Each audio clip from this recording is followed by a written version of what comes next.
13-year-old Amy McNeil had her whole life ahead of her. But when she was kidnapped on her way to school, her future was in peril. The first call her terrified parents made was to the FBI.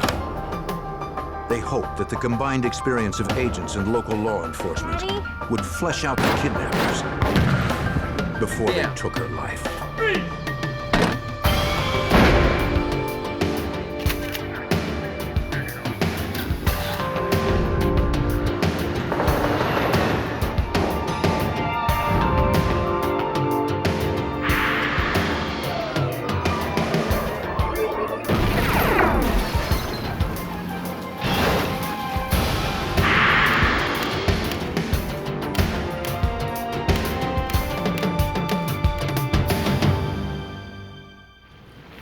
Wealth has its rewards, but it also brings its dangers. Kidnapping is one of them. No ordeal is more horrifying for a family than to have a child taken. I'm Jim Kallstrom, former head of the FBI's New York office. Kidnapping cases are among the most challenging for law enforcement, who often must remain out of sight, yet close at hand, ready to move in at a moment's notice.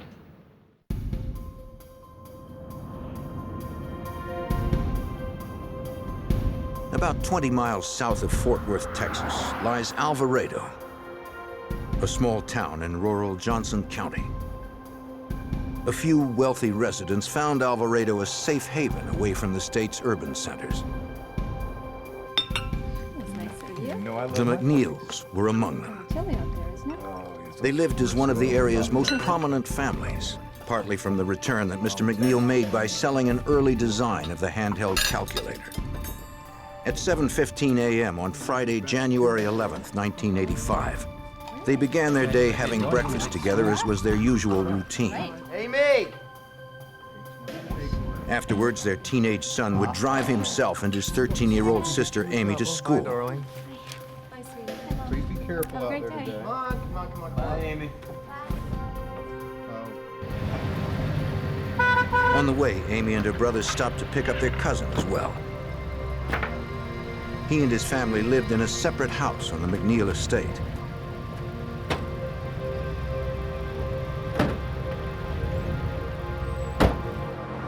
At about 7:45, they were finally on their way to class.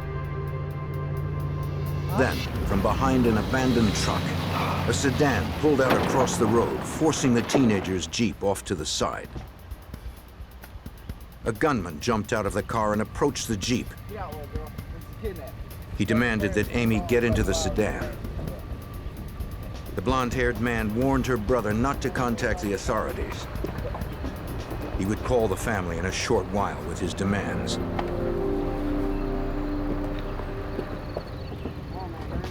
Instinctively, the teenager started to get out to help his sister. Leave and go home, boy! But the kidnappers threatened to kill him and his sister if he tried to follow them. As they raced off with the 13-year-old, the teenagers couldn't make out the license plate. In a matter of seconds, the girl was gone.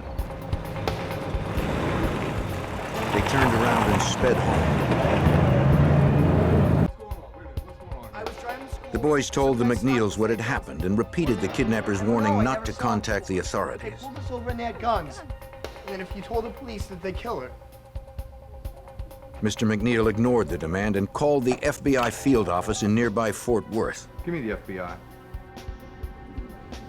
Former FBI Special Agent Clint Brown, a 30-year veteran, understood that when a kidnapping occurs, every second counts. Hello, this is Clint Brown. I worked many kidnapping cases, and in not a single case did the subject get away with it. The number one goal in all cases like this is the safe return of the victim. All activities, all actions are all geared toward not doing anything to endanger the safety of the person who's been kidnapped. The FBI's first task was to set up a recorder on the family's phone. By capturing the kidnapper's voice, they hoped to identify him or the place he was calling from. The FBI also informed the local phone company to be prepared to trace any incoming calls. Agents instructed the father on how to handle the call. He needed to insist on proof from the kidnappers that his daughter was still alive. Expect a call to come in today. So you probably want to look for a The fact that they had worn no disguises disturbed former Johnson County Sheriff Eddie Boggs, who called in the Texas Rangers moments after he arrived. How about that one over there? The kidnappers hadn't tried to conceal who they were at all. They just, as we call it, they just barefaced them, just no mask, no disguises, anything. That means there's not going to be a victim around to tell who they are, what they look like. They're going to kill them. What is this? Uncovering the kidnappers' identities might prevent that. Using an identikit that included hundreds of facial features, investigators worked with Amy's brother and cousin, building a composite of the man who held the shotgun. The teenagers had never seen the man with the stringy blonde hair before. They also provided a description of the kidnapper's car. It seems like the people who engage in this are people of questionable and limited mental capacity, and very often they have, I guess what you might say, delusions based on drug use. Very often, you know, the need to get money to promote their drug habits or what drives them, and so we have that being a motive for the kidnappings very much, and that certainly impairs their ability to think or plan or pull this off successfully. At 10 a.m., over 2 hours after Amy had been abducted, the phone finally rang. Hello? It was one of her kidnappers. Yeah. Did your son tell you I had your daughter? The man demanded a $100,000 ransom. Yeah. Half was to be in $100 bills, the other half in smaller denominations. Half of the 100, half 50. None of it could be sequenced. American order. As instructed, Amy's father pleaded to speak to his daughter, but the kidnapper refused. Her captor insisted Amy was still alive and that her father could speak to her. When the man called back to say where to drop the ransom, Talk to her. he added that if the family called the FBI, they would never see Amy again. The call lasted less than a minute, not long enough to establish a trace for the technology of 1985. Agents played back the recording, listening for any background noise that might reveal the location. None of it in American order. Nah, I've heard that voice before. They figured the call was likely made from a payphone since they could hear wind and traffic noise. Mark, But they heard nothing more specific. Yes, sir. And no one in the family recognized the kidnapper's voice. Though Amy's family was wealthy, her father did not have $100,000 in cash available since most of his assets were tied up in investments. He called his associates to fly in on chartered planes with whatever cash they were able to withdraw. The next call they received was not the one retired Sheriff Eddie Boggs had hoped for. The press had learned of the kidnapping from one of McNeil's neighbors.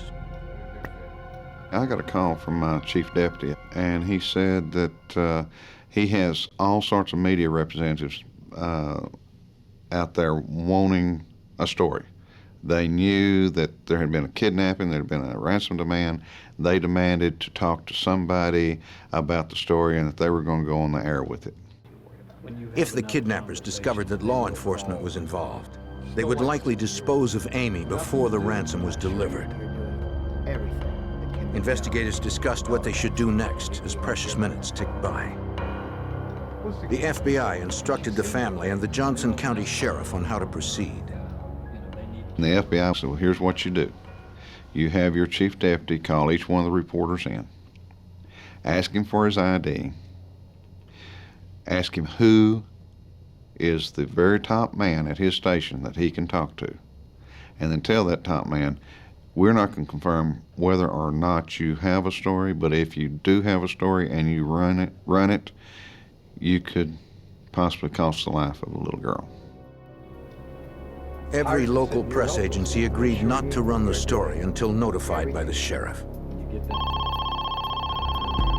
Just before 1 o'clock in the afternoon, the phone rang again. Hello? Yeah, I'm the guy who got your daughter. It was the same man who had called earlier. On a separate line, an agent contacted the chief of security at the local phone company, who was standing by, hoping to trace the call. Yeah. He trapped the number Yeah, and began to work on that track right its now. origin. Yeah. Yeah. Mr. McNeil begged the kidnapper to let him hear his daughter's voice. Calm down. This time, the man allowed the frightened girl to speak to her father. Daddy? Her eyes concealed to prevent her from knowing where she was. They haven't hurt me. Be my girl. He could hear her crying. Despite his own calm down, fear, girl. he reassured Amy that everything would be okay It'll be fine. No, Daddy, I'm and that she okay. would soon be They haven't home. hurt me. That's when the man grabbed the phone. We're having trouble finding the drop zone. The kidnapper said that he had not yet secured a location for the ransom to be dropped. What do you mean you're having trouble getting a drop zone? Again, he promised to call back later. Hello? The room fell silent as former Texas Ranger Bill Gunn recalls. It was very heartrending to listen to it. She was frightened, and of course, Mr. McNeil was frightened. The conversation was very short. Mr. McNeil encouraged her to keep her upper lip up and remember who she was. And that was the end of the conversation. They hoped the trace would be successful. That's the hardest part, correct? The security chief reported that the call had originated from outside the phone company's calling area. And since the call had been terminated, it would be impossible to trace it through the neighboring system. The phone company was able to determine that the call was made from somewhere in the town of Kennedale, 25 miles north of the McNeil's estate. Good.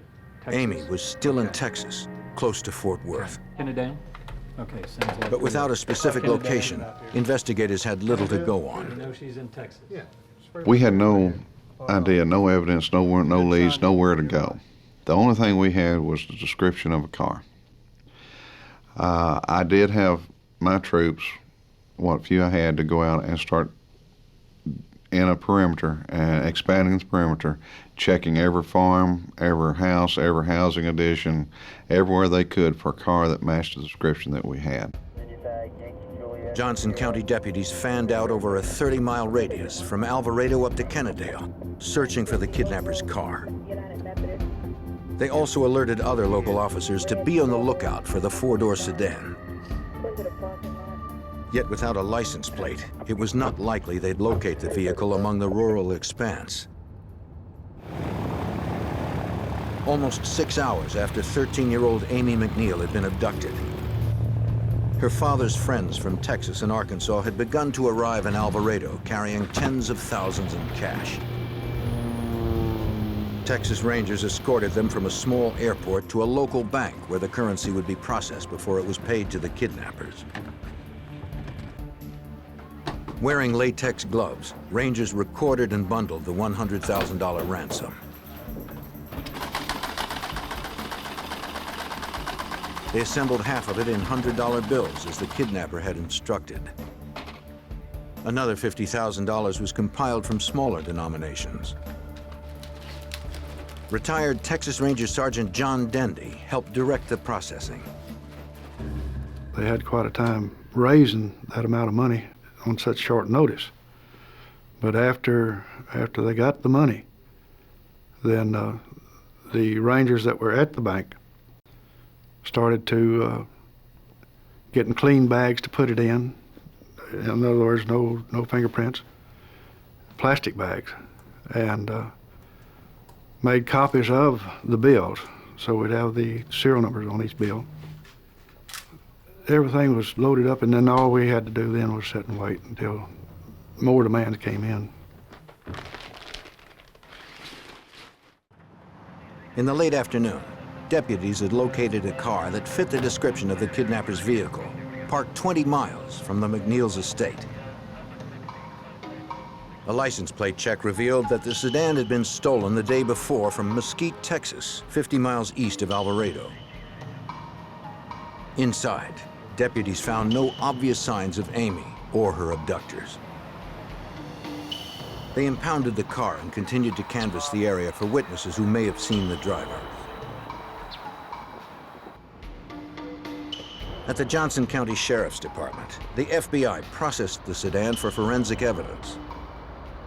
From the interior, they removed several sets of fingerprints. But without a suspect's prints to compare them to, the recovered prints could not help identify Amy's captors or their current whereabouts. By 11:30 p.m., 16 hours after Amy had been taken, her family had received 3 more phone calls, but still had not been told where the ransom was to be dropped.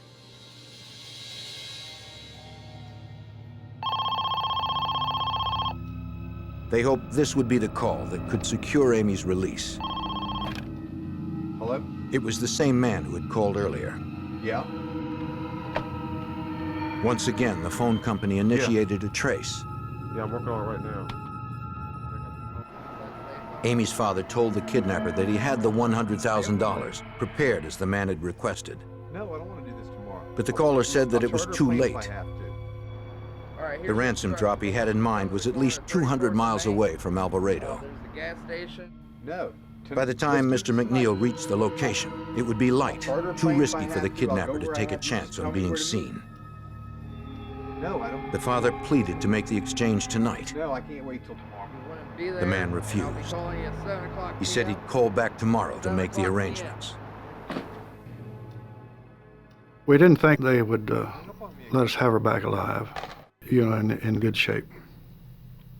We had no idea what they'd done to her in this period of time that they'd had her. Agents waited for word to see if the trace had been successful. Yeah. No, it wasn't long enough. It had not. No. Couldn't get a trace. Once again, the phone company had failed to secure the kidnapper's location. All right, thanks. Investigators could only hope that 13-year-old Amy McNeil would survive the night and eventually be reunited with her parents.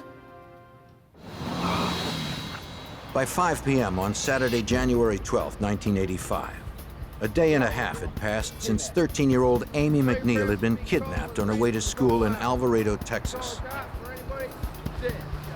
One of several unidentified kidnappers had called Amy's wealthy family 7 times. He demanded $100,000 in unsequenced currency, but had not told the McNeils where to drop the ransom. Though the kidnapper had also warned Amy's family not to call the FBI, Mr. McNeil had done so and was joined by several agents, a dozen Texas Rangers, and the Johnson County Sheriff's Department.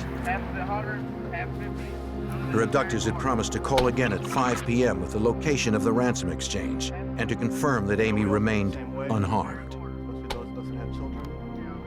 Despite the agonizing wait, former Special Agent Clint Brown and his team wasted no time in preparing. When the instructions were anticipated, a plan was devised to deliver the ransom money with Mr. McNeil driving the car and carrying the money himself for delivery, so that anybody would see the car. It was the limousine that he had. They would assume he was in the car by himself. Actually concealed in the car would be 2 FBI agents.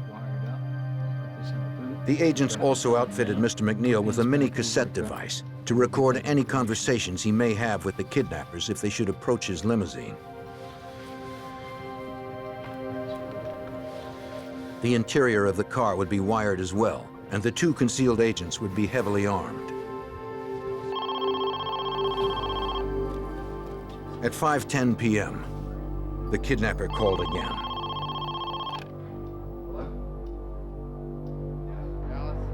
He told Mr. McNeil to drive 40 miles alone in his limousine from Alvarado on Interstate 30 to East Dallas and take exit 51. There he would find a gas station. The father was to be there by 7 p.m. in order to receive further instructions on the payphone by the vending machine. Mr. McNeil spoke to Amy briefly before her abductor disconnected. She was scared, but unharmed. The call was too brief to be traced. As planned, a contingent of FBI, Texas Rangers, and Johnson County personnel would follow McNeil's car at a distance. The team would be fully equipped, as retired Texas Ranger Bill Gunn remembers. We got all of the assets available, tracking devices, aircraft. We had a tracking device on Mr. McNeil's car so that if we lost contact with it on the ground, both aircraft could receive it. Amy's father promised his wife that he wouldn't come home without their daughter. He was fitted with body armor and provided with a sidearm in the event the kidnappers attacked him. The two agents with him would be armed with shotguns and semi-automatic pistols. They checked their radios to make sure they could be heard by the follow team. You guys okay back there? Check 1, check 2. Retired FBI Special Agent Rod Kicklighter was assigned to ride in the limousine and advise the concerned father. I recall one of our main instructions to him was not to let himself be taken hostage. And we talked through that quite a bit. He was to deliver the money, and we would then take over, try to effect the arrest, but he was in no way to get involved himself. McNeil got the go-ahead to leave for the gas station in East Dallas, 40 miles away.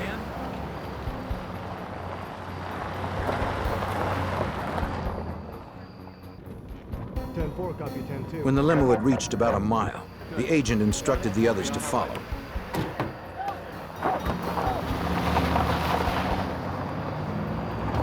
Since the kidnapper had provided a specific route to the Dallas gas station, former Ranger Sergeant John Dendy and the others feared that the kidnappers could be surveilling the limousine as it traveled. We had no idea where they would be, who they were, what they were in, or anything about them. And in order for them not to become suspicious of any of us, we kept a good distance behind the car. As the stretch crossed county lines, the Rangers radioed ahead to local authorities.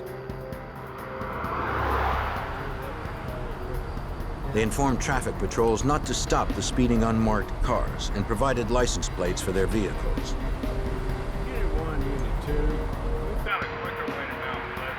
Several units raced ahead to set up surveillance of the service station in East Dallas.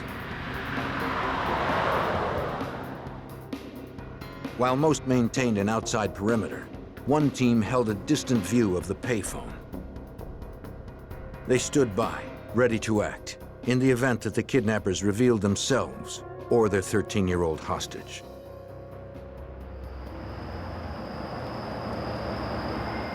Agents reported that the limousine had just reached exit 51. The phone had begun ringing at exactly 7 p.m. when Amy's father rolled into the service station. What? Okay, hold on. It was the 8th call he had received from his daughter's kidnappers over the past 34 hours. The man did not give the father the news he had hoped for. He told Mr. McNeil to take Interstate 20 east to Tyler, Texas, almost 100 miles from Dallas. At the US 69 exit, he would find another gas station, where he'd receive another call at 9:20 on the payphone outside. For retired Special Agent Clint Brown, it was difficult to predict what Amy's abductors might be planning. We could tell the kidnappers were not very well organized. They seemed somewhat ill at ease, confused. Some of their plans seemed to change. They didn't seem to have a clear idea of where the money was to be delivered, and so they even appeared to be stalling at times, trying to formulate a workable plan that they thought they could use. So it did not appear that they had thought this out very well at all. At the second gas station in Tyler, Amy's father was directed to drive to a third one in Longview, 40 miles further east, by 11 p.m.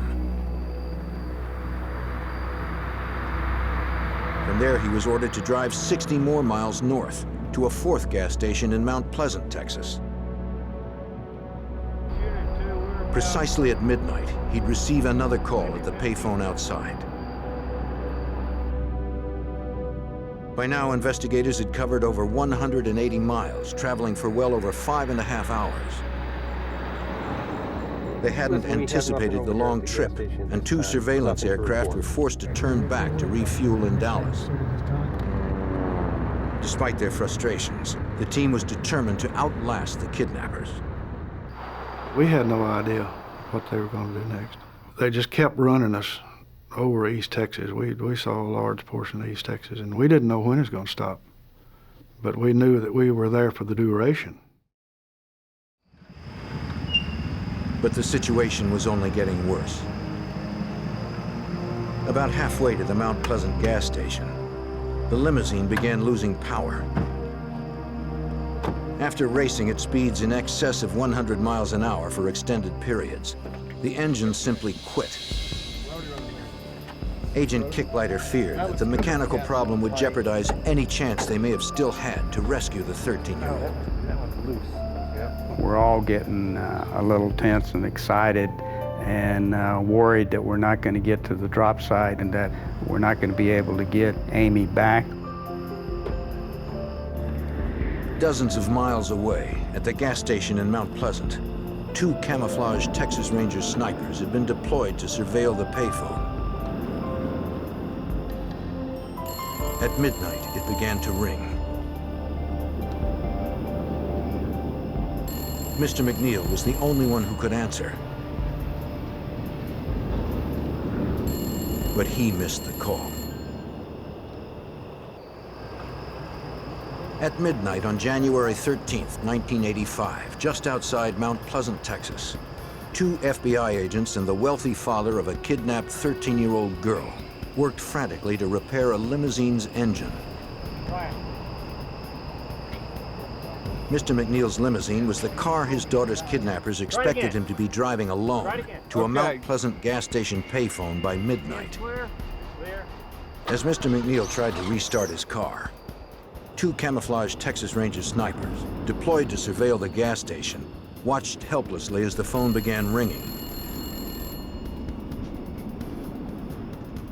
Mr. McNeil was the only one who could answer, but he missed the call for the final location of the $100,000 ransom exchange. Patrolling the desolate roads around the gas station in Mount Pleasant, the support team was informed that Mr. McNeil had finally found his car's difficulty, according to former FBI Special Agent Clint Brown. The car that Mr. McNeil was riding in began to develop electrical problems. Apparently the alternator wasn't keeping the battery charged up, and so as time went on, the lights began to dim and he began to have trouble with the electrical system of the car. The communications and tracking devices wired to the limo system had drained its power over the past 7 hours. Disconnecting several instruments provided enough juice to get the engine started again.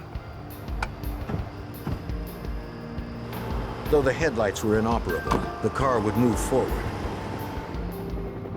Mr. McNeil and the 2 agents pressed on without full power and limited visibility. Their path was lit by an aircraft overhead. The remaining FBI agents, Texas Rangers, and Johnson County personnel gathered at a separate filling station a short distance from where the kidnappers had planned to call. They debated what to do next, since Mr. McNeil had missed the midnight appointment, and they had no way of contacting the kidnappers. With few options, investigators decided to send the limousine to the Mount Pleasant gas station late, figuring that the kidnappers would probably call again. We were pretty well counting on the fact that they were going to show up or call, that they were desperate for the money. We reassured them we had the money, and we certainly reassured them we wanted Amy back. So we thought that they would stay connected to follow through with the payoff site. At approximately 1 a.m., Mr. McNeil and the FBI agents arrived at the Mount Pleasant gas station in the troubled limousine. Almost 8 hours and 200 miles after they had first departed Alvarado, the limousine's engine gave out for good. The vehicle wasn't going anywhere without major repair. They could do nothing more but wait in the chilly night and pray that the kidnappers would contact them. Due to the fact that we had to drive very slowly in the limousine, we were late getting to the drop site, approximately an hour. We were somewhat concerned about that, but we set up to wait by the drop site. Texas Rangers kept watch, remaining hidden in the field across from the gas station. The fate of 13-year-old Amy McNeil remained unknown. Then, at 1:15 in the morning, the payphone started ringing. As investigators had suspected, one of the kidnappers called back, eager to get the ransom. He claimed that Amy was still alive, but refused to let her speak. Worse still, former Texas Ranger Bill Gunn and his team learned that the assailants had likely spotted the heavy presence of law enforcement on the desolate roads.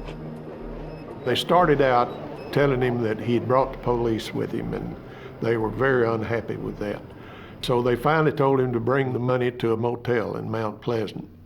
And at that time, he informed the man, the kidnapper, that he could not move the vehicle again. It was dead. And the man told him on the phone then, they said, well, we're coming after the money, and we've got plenty of guns, and there better not be any police officers around. The father remained resolute, despite his fear of what the kidnappers may have already done to his daughter. He grabbed the ransom bag and stood outside so his daughter's captors could see him as they approached. Agents hidden in the limousine readied themselves for an armed confrontation. Retired Special Agent Kicklighter realized a mistake now could cost lives. The exchange of a ransom during a kidnapping is always one of the most critical elements of the investigation. In this case, you don't want someone else to be hurt or taken hostage and be another victim of a kidnapping. Hours passed in the cold January night. The Rangers stayed alert, protecting against an ambush. On the road circling the gas station, investigators saw no sign of vehicles approaching the ransom drop. See anything out here? By 3 in the morning, 2 hours after the kidnappers had called, it looked as if they weren't going to show. The Texas Rangers, Johnson County deputies, and the FBI considered what their next move should be. It was decided that they were not going to come, and so the whole surveillance and monitoring situation was called off in anticipation we're going to have to start again the next day on Sunday. Agents in the limo received word of the decision to regroup until daybreak. Mr. McNeil insisted they stay. But investigators convinced him that at present, there was nothing more they could do for his daughter. Money, nothing else, right? Mr. McNeil was upset that yet another night was going to pass without a resolution to getting his daughter back. He had done everything that they had told him to do, so there was a great deal of disappointment. A car came by to pick up McNeil and the agents.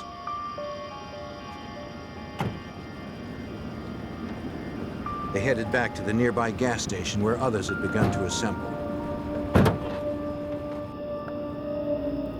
The two Rangers, hiding in the field for the past 3 hours, moved toward the street where the sheriff was to meet them in a separate van.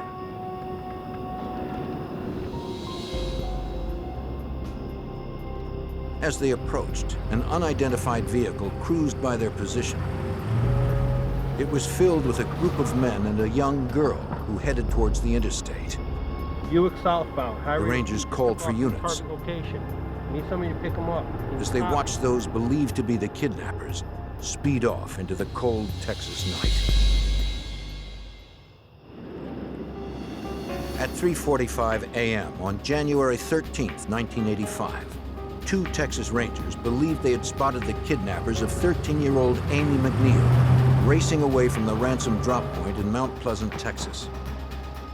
Can you copy me? Command post, copy. They alerted all available units in the area. High rate of speed. En route to collect the Rangers, the Johnson County Sheriff heard their call and saw the suspicious vehicle on the highway. He gave chase, but the sedan easily pulled away from the lumbering van that former Sheriff Eddie Boggs was driving. My van being as slow as it was, they outran me like I was standing still. There wasn't any way I could keep up even within sight of what was going on, because that chase was going over 100 miles an hour, and it was unbelievable.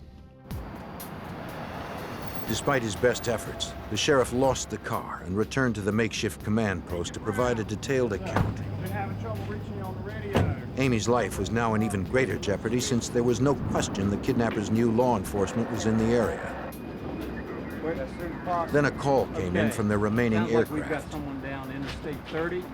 The pilot had spotted the vehicle, and investigators still on the road had resumed the chase.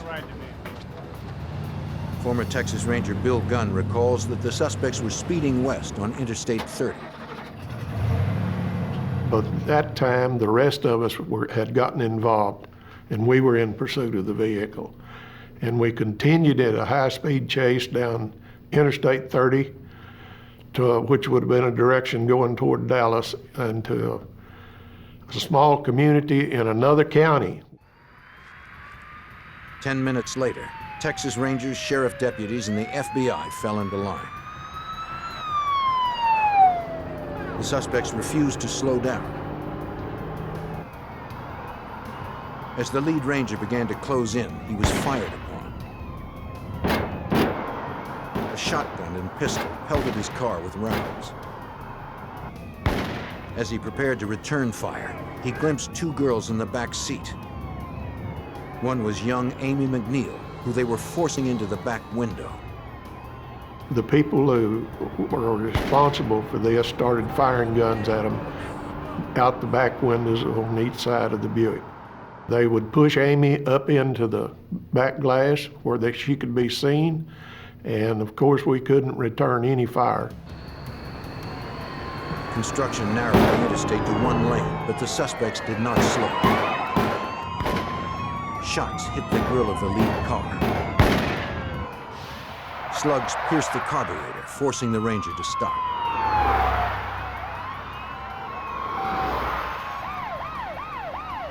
The chase continued at high speeds through 3 Texas counties before the suspects exited into the small town of Saltillo, Texas. Dispatch, looks like we're slowing down.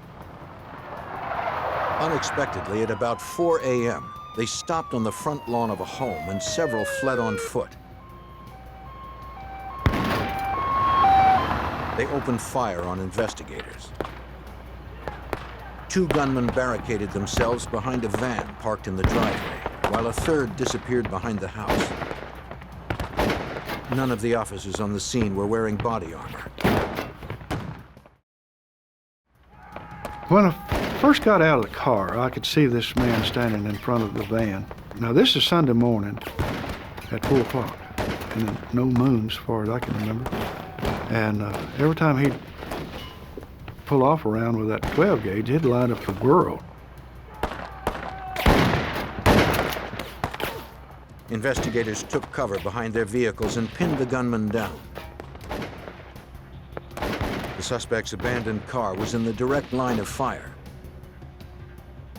Amy was trapped inside without any means of escape. One assailant attempted to break into the home of an elderly resident. She took cover, not knowing what was happening a few feet from where she had slept.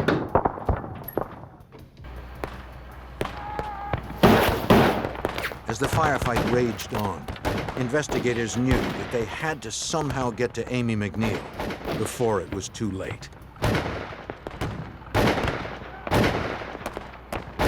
At 4 a.m. on January 13th, 1985, the FBI, Texas Rangers, and Johnson County sheriffs exchanged gunfire with the kidnappers of 13-year-old Amy McNeil. After being held for almost 2 days, Amy remained trapped inside her captor's vehicle with a female assailant on the front lawn of a farmhouse in Saltillo, Texas. Ranger Sergeant John Dendy was one of several who braved the hail of bullets. I could see one of them behind the front wheel of the car, and that's what I was mainly shooting at. I didn't have any other place to go. And the only thing I knew to do is shut them down. And the only way I'm going to do that is to hit one of them. Several miles away in another vehicle, Amy's wealthy father was accompanied by the Johnson County Sheriff and an FBI agent on their way to the scene. They could do nothing more but hope and pray that the 13-year-old would survive the battle. Hopefully here. Go ahead. As the shooting continued, a Johnson County Sheriff's deputy moved towards the suspect's car, as Ranger Bill Gunn recalls. One deputy sheriff ran from the vehicle that he arrived in over to the kidnapper's vehicle, and she asked him if he was a police officer, and he said, yes, ma'am, and she just really grabbed hold of him then and hung on. The deputy handed the frightened girl to a ranger who took her out of harm's way. They ran back to the road where more backup arrived. After 44 hours in captivity, 13-year-old Amy McNeil was finally safe. The ranger needed to contact the other investigators and to tell her father the good news. Retired FBI Special Agent Rod Kicklighter was in the vehicle as the ranger's call came through. It seemed like hours before we finally got the confirmation that Amy was safe. I recall Mr. McNeil beating me about the head and shoulders about Amy being safe and they've got her, and he was ecstatic, as were we all. Hold your fire! Hold your fire! While Amy was headed to meet her father, the shooting had subsided. The gunmen had both been wounded. Investigators held their weapons on them, not sure if the suspect still had ammunition. Then, out of the shadows, a third gunman emerged. Freeze! Get out! Get on your knees! Get on your knees! Drop your weapon! Realizing that escape was impossible, he surrendered.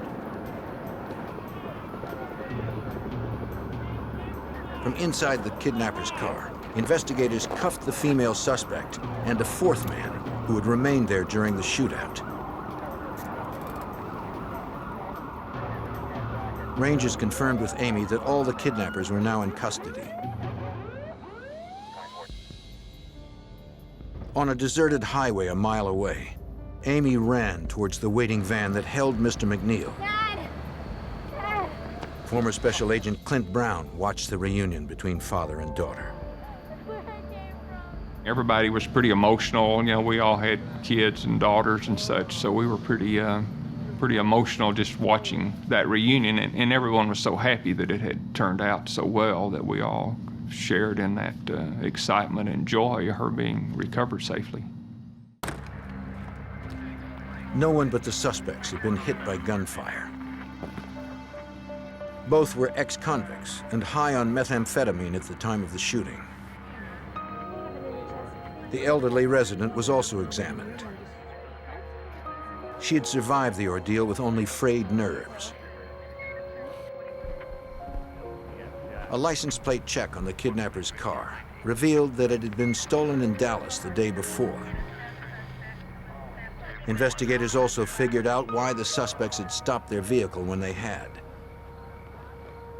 We never could understand why they turned in at this particular house, but we found out later they'd run out of gasoline. 34-year-old James Foote, who had made the initial ransom calls, had previously worked for Mr. McNeil and had hatched the plan to kidnap Amy. For using a weapon in the commission of the crime, he was convicted of aggravated kidnapping and attempted murder and was sentenced to life in prison. 27-year-old Michael Mills, who had made the remaining calls, was likewise convicted of aggravated kidnapping and attempted murder, receiving life.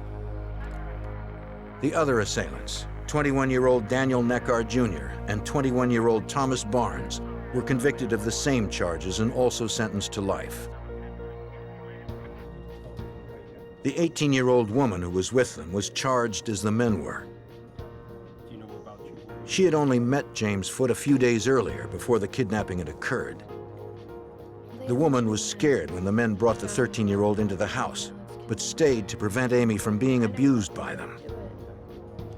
Amy later confirmed that the 18-year-old had protected her, according to retired Johnson County Sheriff Eddie Boggs.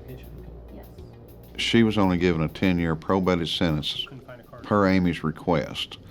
The female accomplice really didn't know what she was getting into at the time whenever she joined them, because they had already been using dope for several days steady before she got involved in it. And it was just she got involved in something she couldn't get out of.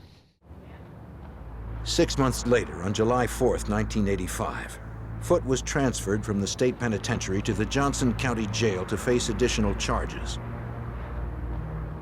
Authorities had traced the weapons he used in the kidnapping to the armed home invasion of a Dallas man.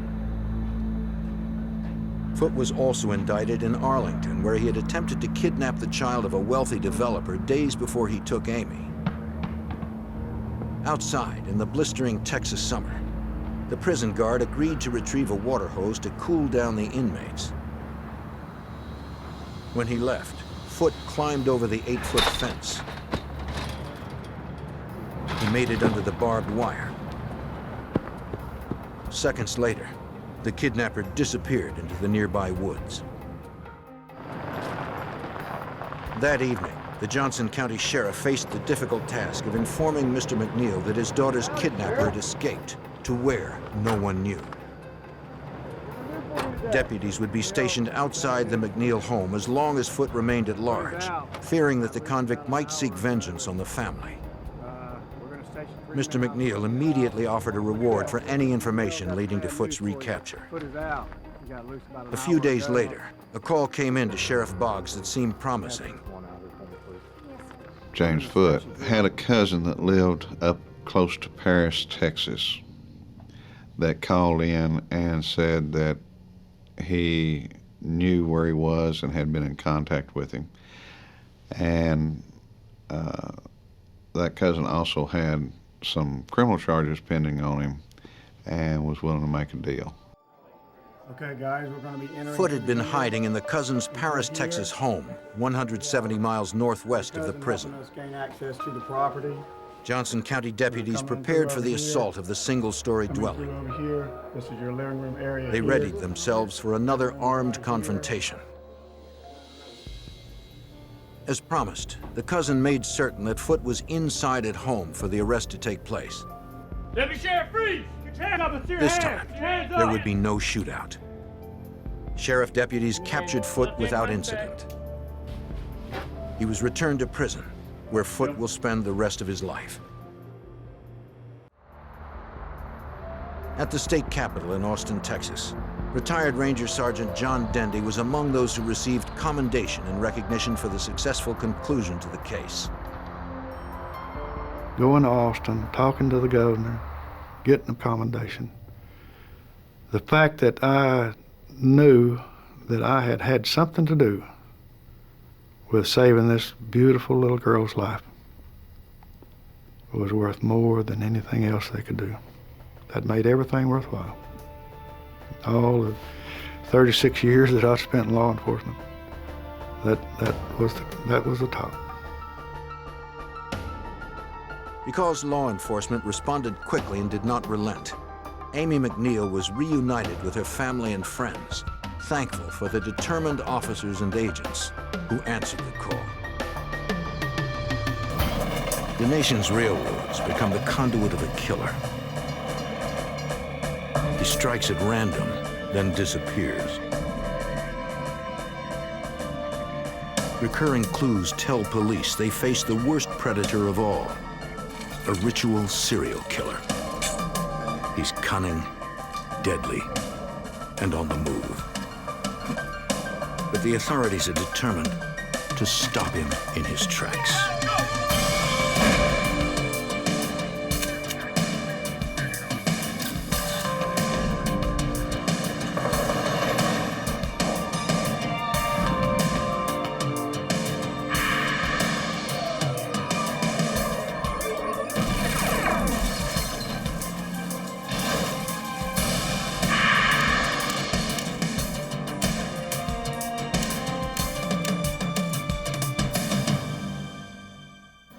More than 200,000 miles of train track crossed the United States. From California to Kentucky, few living near a railroad felt safe in the summer of 1999. A serial killer rode the rails, picking towns and victims at random. He left behind a trail of bloodshed, but no trace of where he would turn up next. I'm Jim Kallstrom, former head of the FBI's New York office.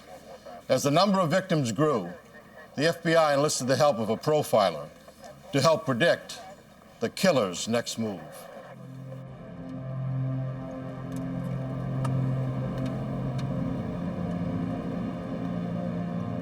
On December 17, 1998, in West University Place, Texas, a young woman called the police from outside the house of a friend she worked with. She was worried about her. She told them that her friend, a prominent doctor at a nearby medical school, had failed to show up at work that morning. 222, we'll be arriving on the scene. Look, here they are. According to her colleague, this was completely out of character. She had not responded to phone calls to the house all day, nor had she answered her door. When we hung up, everything was fine. She said she'd see me tomorrow. And nothing out of the ordinary, and that was yesterday. The colleague was sure that something was wrong. It's just not like her to do this. I'm just very concerned about The it. doors and windows of the house were locked. From the outside, everything seemed normal. It's just not like her to miss an important paper on an important day like this. The officers found that the garage door was unlocked.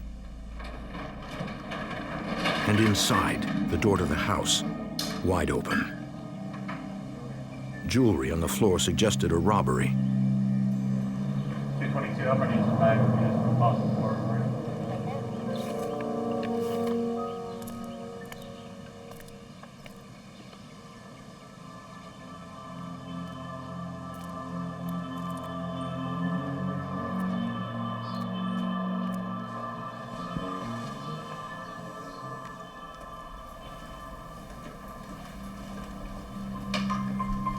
The house had been ransacked. The officers moved cautiously. An intruder could still be inside.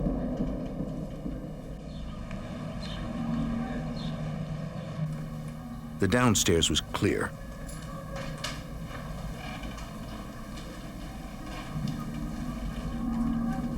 But a trail of clothes led to the second floor.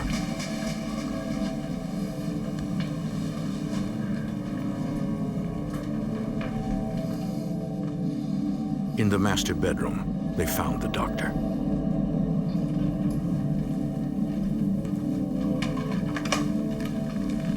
She had been brutally murdered. 222, let me have a supervisor and a crime scene unit to the scene.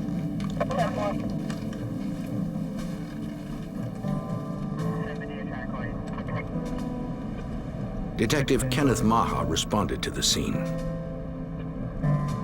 Though a 10-year veteran of the department, he was surprised by the report of a homicide.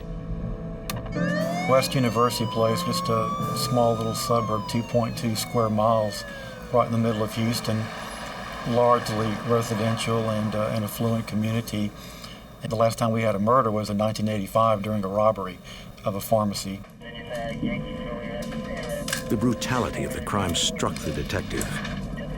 Blood spatter was all over the place in the hallway and on the walls and the door. The body was completely covered except for one arm sticking out and her two legs. There was a large butcher knife that was near the body, laying on a pillow.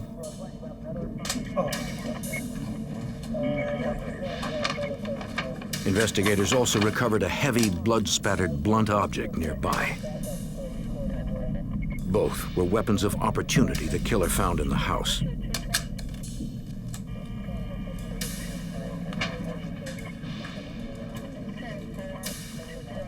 Police contacted the doctor's husband and learned he had taken the couple's 2 children out of town to visit relatives before Christmas.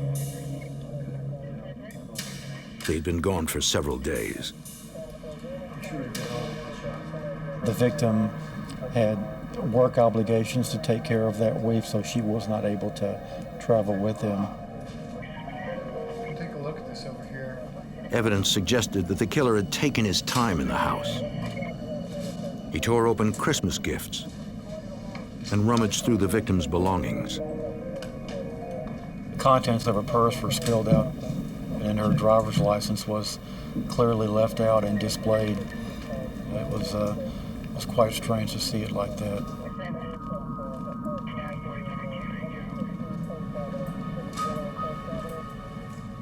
In the kitchen, the detective found partially eaten fruit. Possibly more evidence the killer had lingered in the house.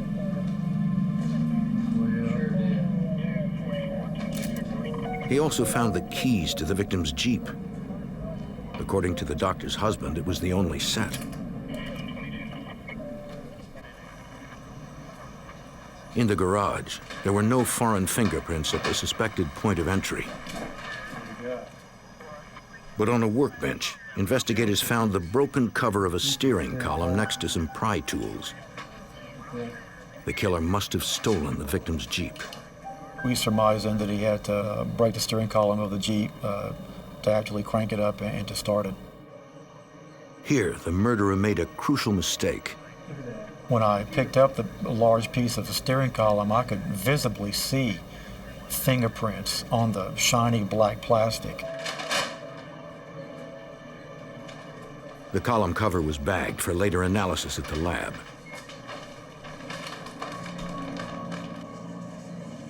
At autopsy, the medical examiner determined cause of death: multiple stab wounds and blunt force trauma to the head. The victim had been sexually assaulted.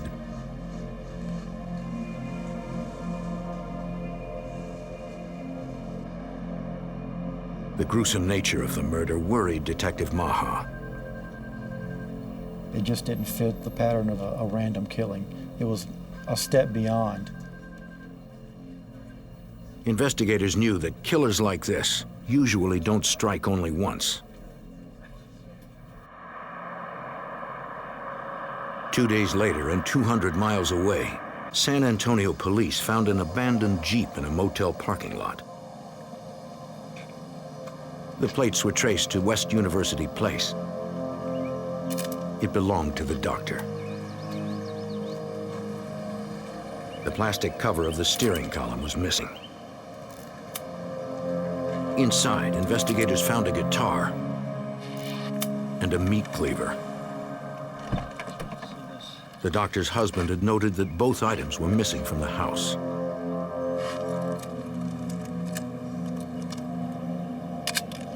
Someone had hotwired the Jeep in a hurry. We noticed too that the steering column was just in absolute disarray. The Jeep was fingerprinted inside and out, but technicians found no usable prints. At the police department's forensics lab, analysts made electronic copies of the fingerprints lifted from the Jeep's steering column cover and ran them through an automated matching system. And at that time, we got a positive match on an individual named Carlos Rodriguez. A computer check revealed another name, Rafael Resendez Ramirez. This was forwarded to the FBI's Criminal Justice Information Services Division. A search of their extensive database revealed dozens of other aliases and more information on Resendez. He had an extensive record going back more than 20 years and an active warrant on a stolen vehicle charge. Investigators reviewed the suspect's file from the Immigration and Naturalization Service and learned Resendez traveled regularly and illegally between the United States and Mexico. Most recently, he had been arrested in California for trespassing on railroad property with a loaded firearm and was deported to Mexico.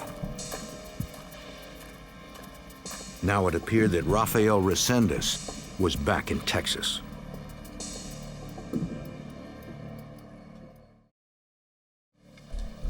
His transient lifestyle would make him difficult to find. Detective Maha searched the suspect's records for a place to start and found the name of the fugitive's sister. She lived in Albuquerque, New Mexico. In a prearranged phone conference, Maha spoke with her at the Albuquerque Police Department.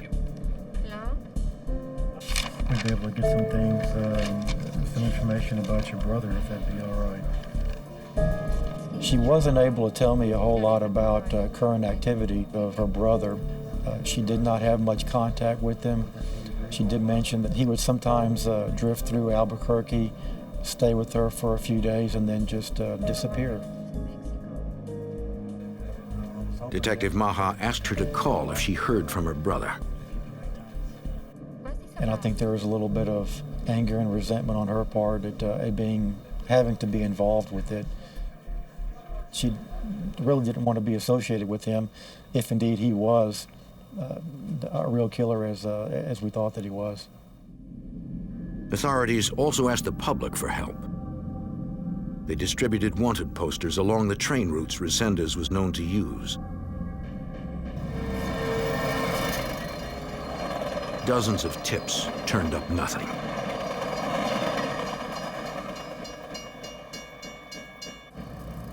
In March, 3 months after the doctor's murder, there was a series of reported sightings in rail yards near San Antonio.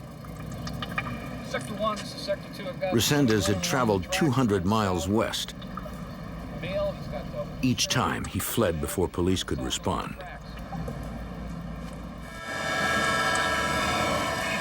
The suspected killer was still on the move, hopping trains and eluding authorities.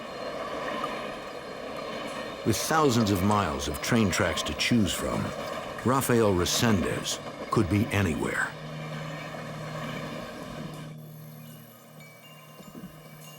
Five months after the doctor's murder, and only 90 miles away in Weimar, Texas, members of a local church went to check on their pastor.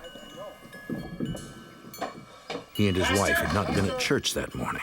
The door's wide open. Pastor! Pastor! Pastor!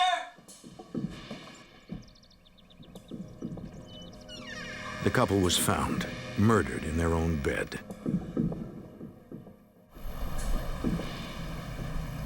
Weimar's a small town. Murder is nearly unheard of. Texas Rangers and the Fort Bend County Sheriff's Office arrived at the scene.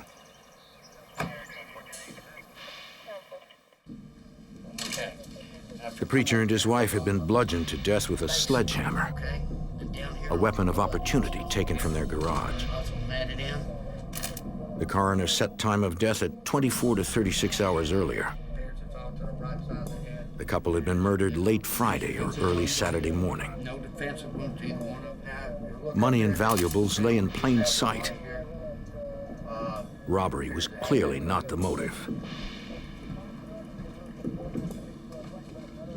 Deputies processed the bedroom with luminol, a chemical that reacts to the protein in blood and other bodily fluids.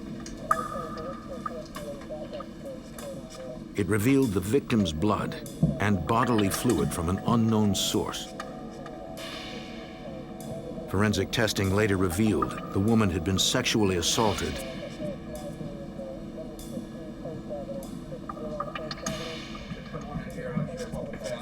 It appeared that after the murders, the killer had lingered at the crime scene. He ate in the victim's kitchen and took his time studying their driver's licenses. The investigators at the scene were unaware of the West University Place murder, but not for long. In May 1999, Texas authorities were on the trail of a fugitive, Rafael Resendez. Fingerprints implicated him in the murder of a doctor in West University Place. 4 months later, a preacher and his wife were found beaten to death in their home in Weimar. The couple's red pickup truck was missing, probably stolen by the killer. Police put out an APB for the vehicle. At the Department of Public Safety, investigators from the Texas Rangers were troubled by the crime scene. The evidence in the house, partially eaten food and displayed ID cards, suggested a ritualistic killer.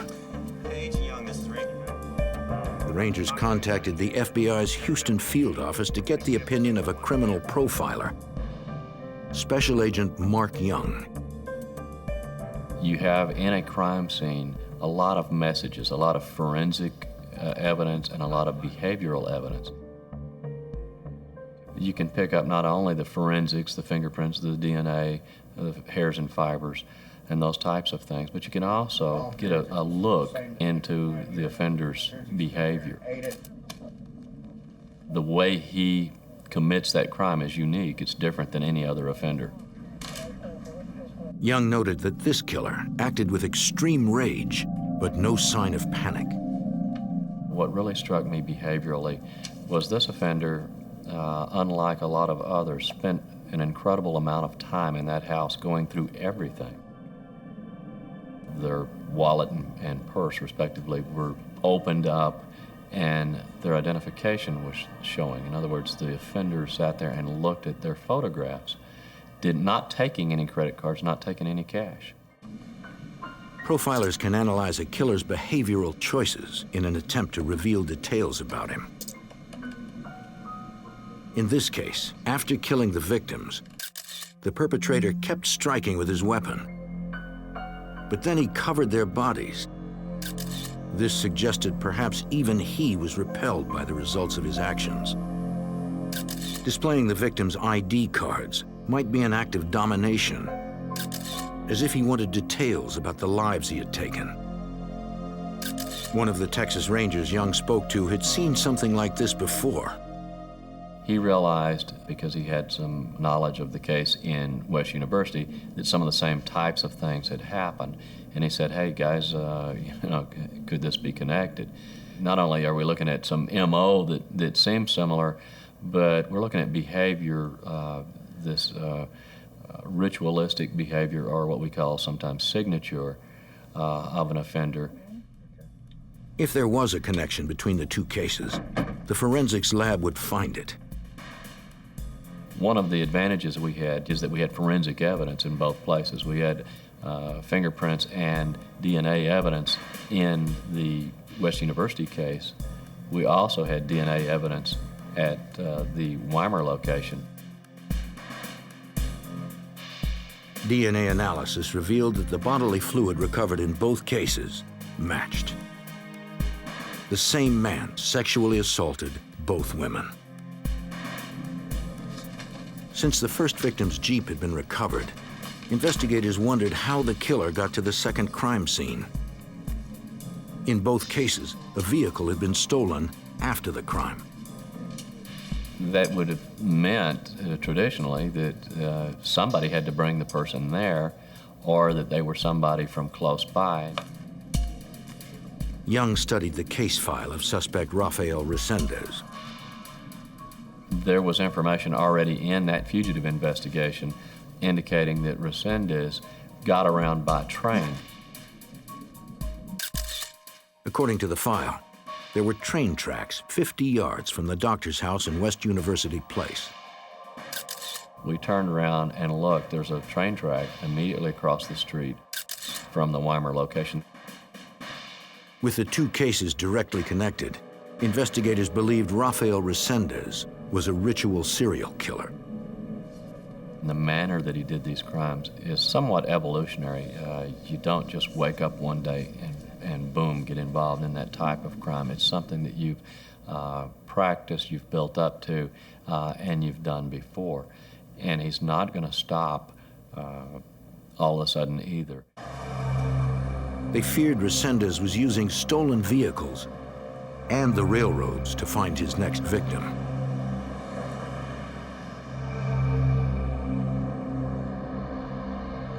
At the Houston field office, the FBI's fugitive squad joined the hunt for Resendez. Special Agent Bobby Eckert led the investigation. We knew that he had fled the jurisdiction and had most likely traveled interstate and, in fact, into Mexico. Because Resendez had likely left Texas, they obtained an unlawful flight to avoid prosecution warrant. 5/7/1959. It would allow the FBI to add its federal resources to the hunt. The first thing that we wanted to do is to find out everything that we possibly could about Resendez. We knew that he had been arrested over 13 times. I immediately started getting all the prison record pin packets so that I could identify not only relatives but associates, determine his patterns. All the interviews revealed to us that this was a man who was not well known by anybody. His family had not really had a lot of contact with him since he left home at 12 years of age and moved to Acapulco and eventually to Florida. With little to go on, criminal profiler Mark Young tried to unlock the drifter's past to predict his next move. He forwarded details of both cases to analysts at the FBI's Violent Criminal Apprehension program. VICAP analysts use sophisticated databases to identify similar unsolved cases. Immediately, they were able to return to me a case in Lexington, Kentucky. A Hispanic male had assaulted a college student and murdered her boyfriend.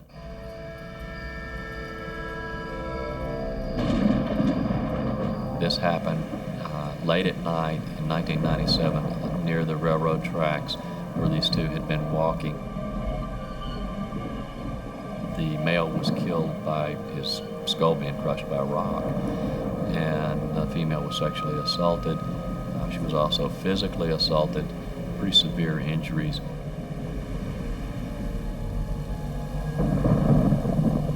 Though dazed by the attack, the young woman somehow survived. Seeing that her boyfriend was dead, she made her way to a nearby house where residents called the police. She was able to give them an artist depiction, through a local artist, of the offender. Young received the sketch from the Lexington Police Department. I compared it, and I didn't immediately say, wow, you know, this is him. What I felt was kind of a guarded optimism that this could be the same guy. But a sketch isn't proof. Young needed scientific evidence to be sure. He learned that the Lexington police still had DNA samples from the sexual assault 2 years earlier, and arranged for the samples to be flown to the FBI lab in Washington, D.C.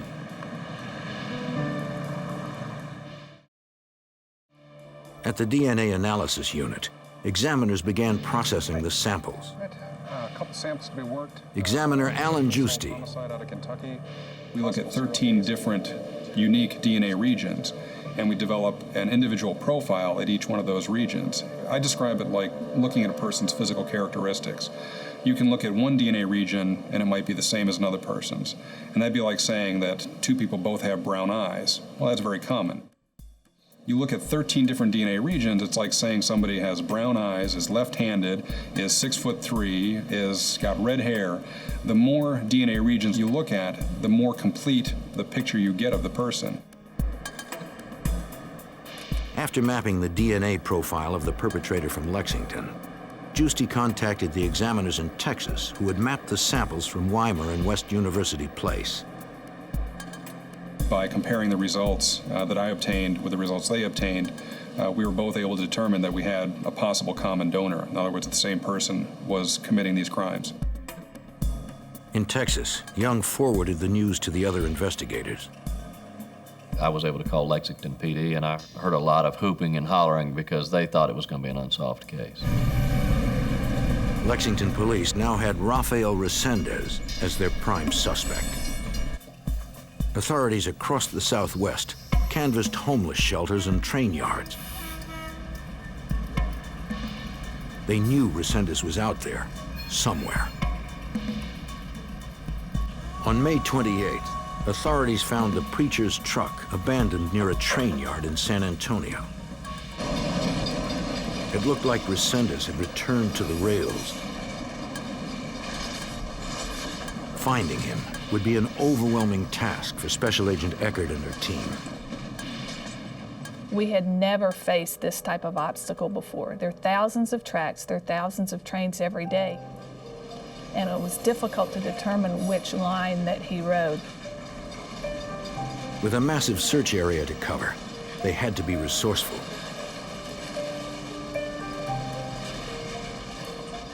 One way we handled this is we developed a small wanted poster that we gave to the people that frequently rode the railroads. In train yards across the nation, locals were advised to be on the lookout for Rafael Resendez. If they spotted him, they should call the FBI fugitive squad immediately. When we received these calls, we would contact the railroad police. They would pull the person off the train and identify them. Agents and railroad police responded to hundreds of sightings.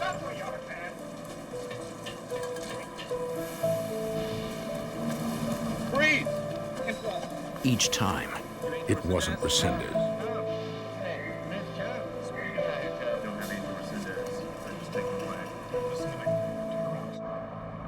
The FBI's best lead was the fugitive's sister in New Mexico. Agents stayed in contact with her, hoping she might hear from him. If for any reason he's contacting you, and if she did hear from him, they hoped she'd talk. No, I told you the last time we spoke that... So far, it seemed the only way to track Resendez was to follow a trail of bodies.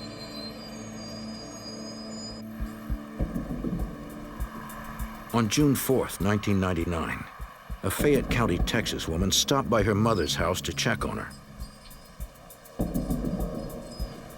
The 73-year-old widow lived alone. The house had been ransacked. Mom? There was no sign of her mother. Mom? As she searched each room, her panic rose. Mother! Then, in the bedroom, she found her mother's body. The elderly woman had been bludgeoned to death.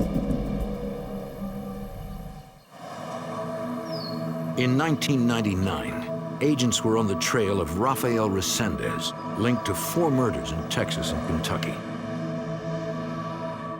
As his notoriety grew, the press dubbed him the Railroad Killer. Now, an elderly widow had been murdered in rural Fayette County, Texas. Like the other victims, she lived near a railroad. The gruesome crime looked like the work of Rafael Resendez, according to FBI Special Agent Mark Young. When you looked at that real brutal style of murder, you felt like, yeah, we got to be dealing with the same guy, because she was covered similarly. There were jewelry boxes that had been opened up in other rooms. Things had been opened and gone through, and there were items taken. It was a familiar and disturbing pattern. Cash and jewelry had been left behind. Instead, the killer stole trinkets and personal items, as if taking souvenirs.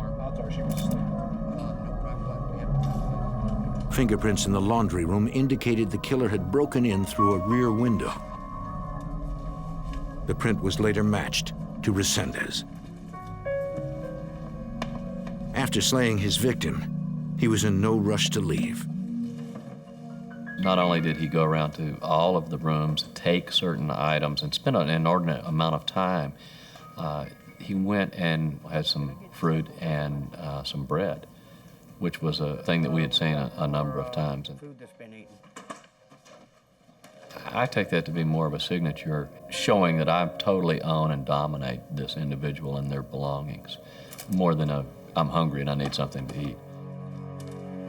Two distinctive clues at the Fayette County scene seemed intended as a message to investigators.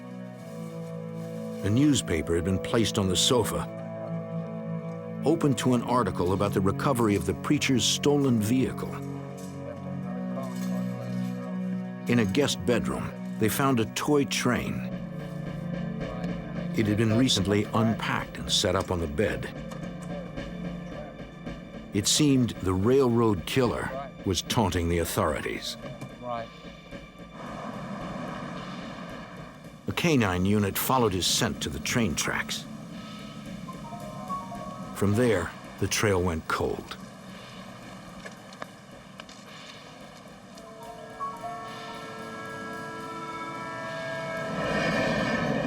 Less than 24 hours later, the next victim was discovered. Another gruesome murder near railroad tracks. This one 95 miles from Fayette County. I got a call in regard to a crime scene in Houston that was being assessed by the Houston Police Department. They were noticing some similarities. A 26-year-old school teacher was found sexually assaulted and bludgeoned to death in her bedroom.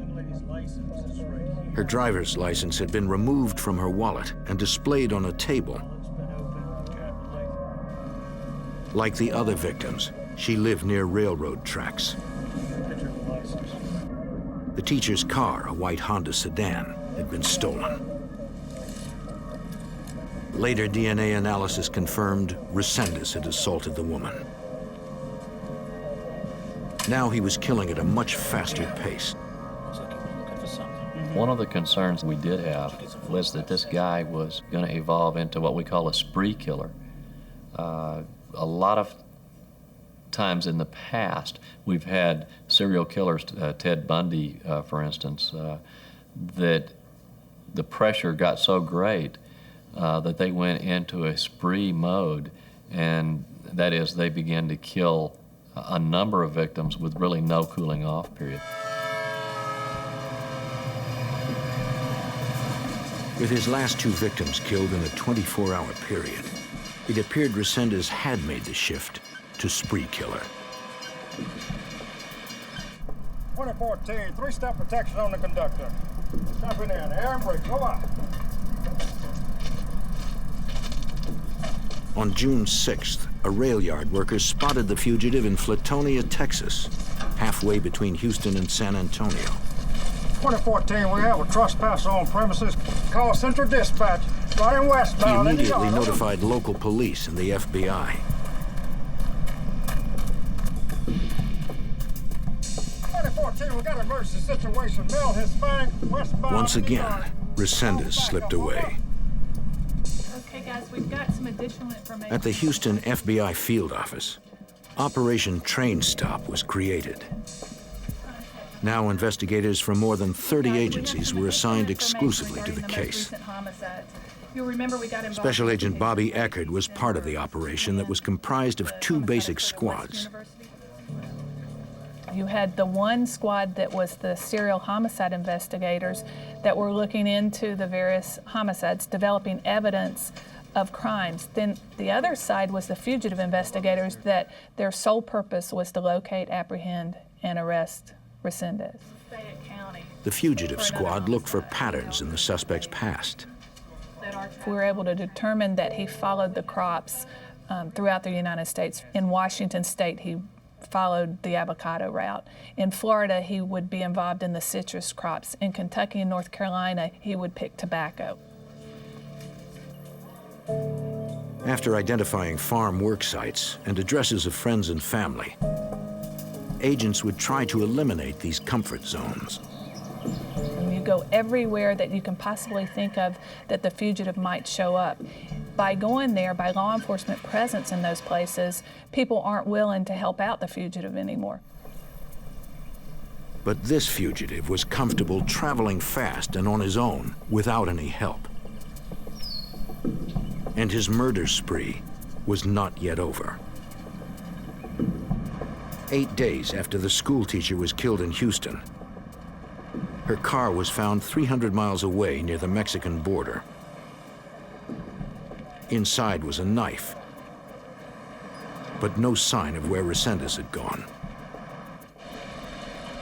Nearby were train tracks, giving the killer a clean escape to almost anywhere.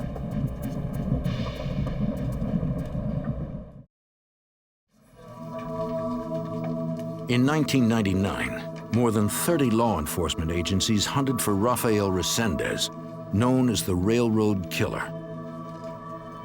Whenever a new crime appeared to be the work of the killer, Special Agent Mark Young investigated. I was getting hundreds of calls from departments around the country wanting me to listen to their stories about their crimes and determine whether the cases might be linked. On June 15th, the bodies of a 51-year-old woman and her father were discovered in their home in rural Gorham, Illinois. The local sheriff's office believed Resendez was involved and called Mark Young. As soon as we walked onto the scene, we could have been in one of our crime scenes in Texas. The double rail tracks were right behind the older man's residence. The killer broke in through a back window. He used a weapon of opportunity, a shotgun he found in the home. He stole a few trinkets and ate the victim's food.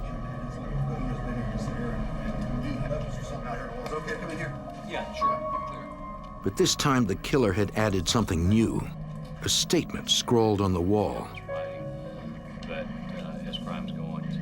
A lot of people thought, oh God, we got some other type of offender here that's making a political statement. Pseudo-intellectual type individual. But Young knew better.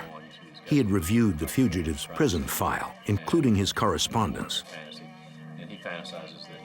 He had been writing political messages and letters that we were able to view in the past. That was even further indication to me that this is the same offender, because this now is the rest of his fantasy coming out. In his own mind, Resendez was a deep political thinker. But authorities knew he was a vicious predator. He was tied up in this chair. She was draped across the coffee tables. They believed he got to Gorham on the train and left in the victim's car, which was recovered the next day 60 miles south near the Kentucky border. Police across the country checked cold cases looking for murders Resendez might have committed. Special Agent Young investigated one in Hughes Springs, Texas. In October of 1998, a woman had been beaten to death with an antique flat iron. Though unsolved, the murder had been thoroughly investigated and documented. And I felt like there was a good possibility that Resendez was responsible for that case too. Did you tell me?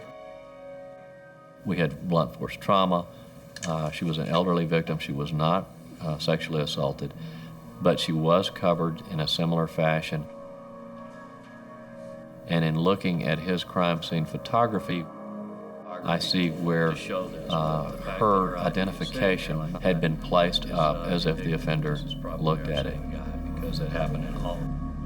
Because the spree killer could be anywhere, the FBI placed Rafael Resendez on their 10 most wanted fugitives list. His mugshots were posted with 30 different aliases. Special Agent Bobby Eckert hoped it might shake new leads free.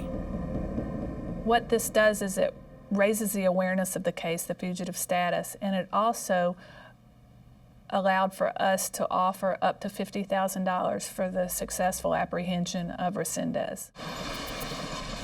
News of the Resendez case swept through the country. On heightened alert, agents and police searched hundreds of freight trains and train yards. It was as if Resendez had disappeared. violation. Don Clark, then special agent in charge of the Houston field office, held press conferences to help spread the word. But he was candid about the case's difficulty. It's a very complex investigation. It's one like many of us have never been involved with before. We are dealing with a lot of unknowns here. We're dealing with a lot of pieces of information, and it's a very difficult investigation for all of the agencies. The story led news broadcasts nationwide. And with 8 victims now dead, the public was terrified. 8 is more than enough, many more than enough. 1 is more than enough. And that's all that I can assure the public, is that law enforcement is working together to try and get this person out of the street. The fugitive was deceptively smart and incredibly dangerous. He could move across the country easily and slip across the border at will. What we were trying to let people know was this is not some railroad hobo or bum that doesn't have any sense traveling around. This is a guy with a good IQ that knew how to evade law enforcement, that we needed a lot of assistance in capturing. This is a guy that was attacking innocent people in their sleep, and there was nobody really safe. The reward for the fugitive's capture climbed to $125,000. Calls came in from all over the country. I'd like to, thank you. In late June, Resendez was spotted at a homeless shelter in Louisville, Kentucky.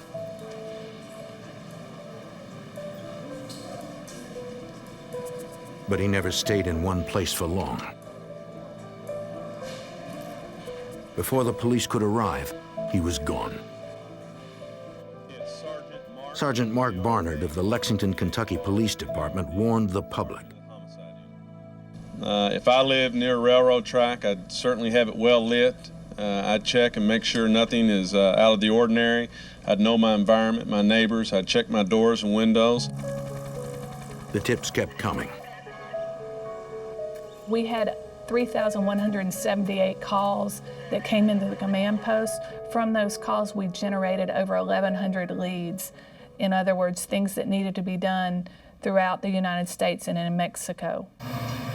One credible tip was phoned into the Denver field office. The caller reported seeing Resendez at a house in Commerce City, Colorado. After authorities traced a phone call from the house to the Mexico town where Resendez had family, a tactical arrest team responded and moved in for the capture. 7 months into the search for Rafael Resendez, an arrest team raided a house in Commerce City, Colorado.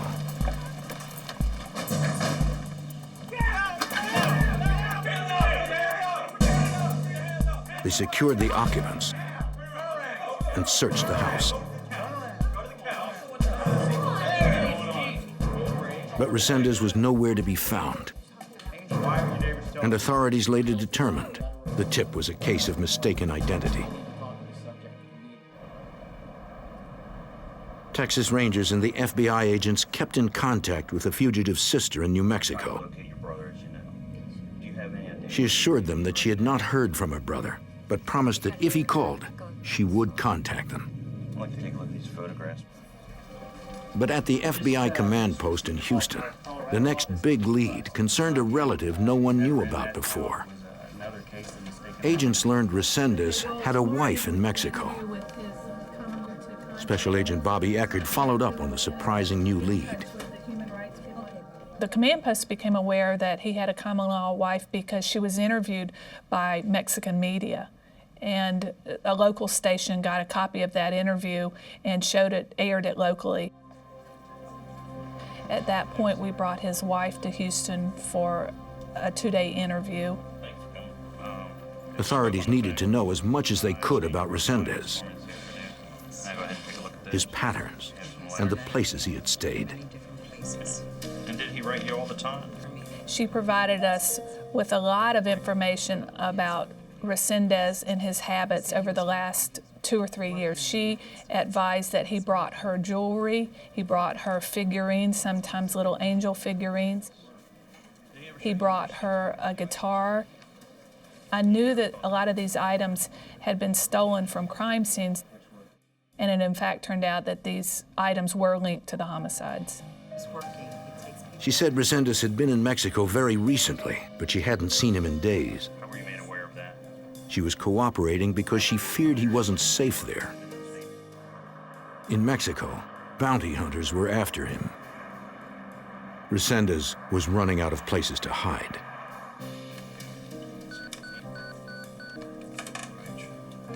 On July 10th, 1999, investigators received a phone page from Albuquerque. It was the fugitive's sister. Yes, I'm returning your call. She needed to talk to authorities. Okay, we're on our way. According to Special Agent Mark Young. There were relatives in Mexico that were being approached by law enforcement, by bounty hunters, by curiosity seekers. Lopez, thank you for the page. Can you tell There me were what people was that going really didn't care how they got him across. You know, dead or alive, I want the reward money. She said her brother had called her. She did not want him to be harmed. Law enforcement told her that we could effect a safe surrender for him, and we would agree to treat him humanely and get him in custody to resolve this thing. On July 12, 1999, Rafael Resendez agreed to turn himself in to a Texas Ranger at a small border crossing. Resendez, hands on your head. Respecting his sister's wishes, authorities agreed to let him walk across and to take him in with a minimal arrest team. One of the most vicious serial killers in the nation's history was taken into custody quietly and without incident. In follow-up interviews with Mark Young, Resendez would confess to a total of 13 murders, 4 of them not yet connected to him by authorities. He could recall in incredible detail crimes that occurred several years before. After discussions with him, I would contact the jurisdictions that had primary control of the investigations that he was referring to.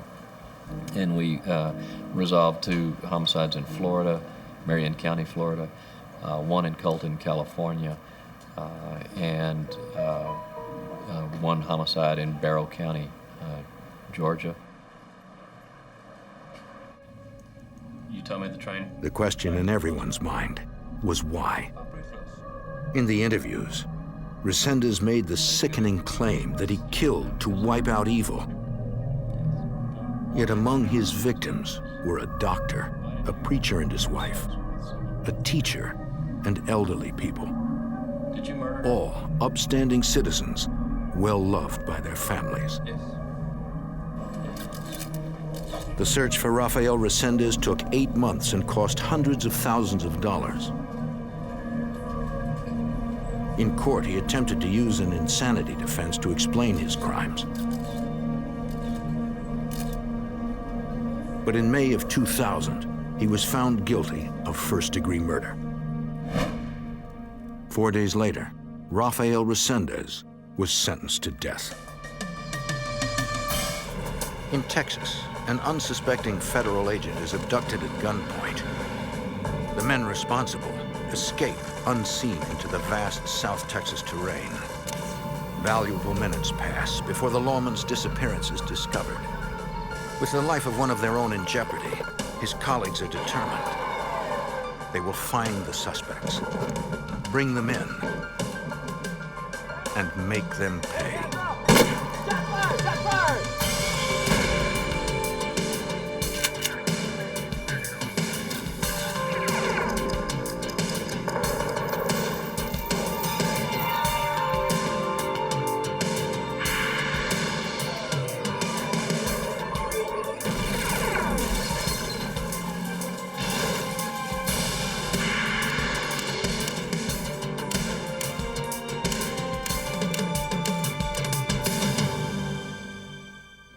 When the victim of a violent crime is a member of law enforcement, the job of investigating becomes personal.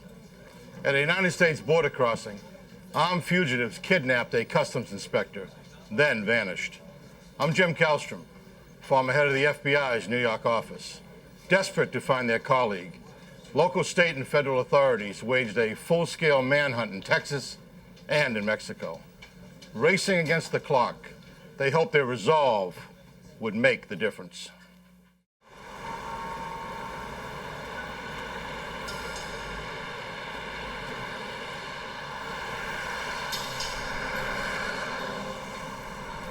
Authorities at the U.S. port of entry at Del Rio, Texas, see hundreds of legal crossings between the United States and Mexico every day. But they also see an average of $250 million in confiscated drugs, all manner of criminal activities, and thousands of illegal immigrants every year. The men and women of U.S. Customs know the threat of danger is always present. Hiding behind the throng of harmless civilians are criminals who view them as the enemy. On the afternoon of January 27, 1984, a vehicle with Texas plates pulled up to the port's primary checkpoint.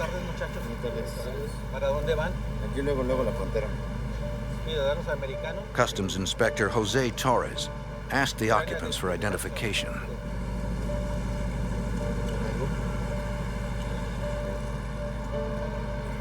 ¿Qué edad tienes? The three passengers provided green cards showing they were legal resident aliens allowed to work in the U.S. The driver explained he was an American citizen, but produced only a baptismal certificate as proof. Inspector Torres could not accept it.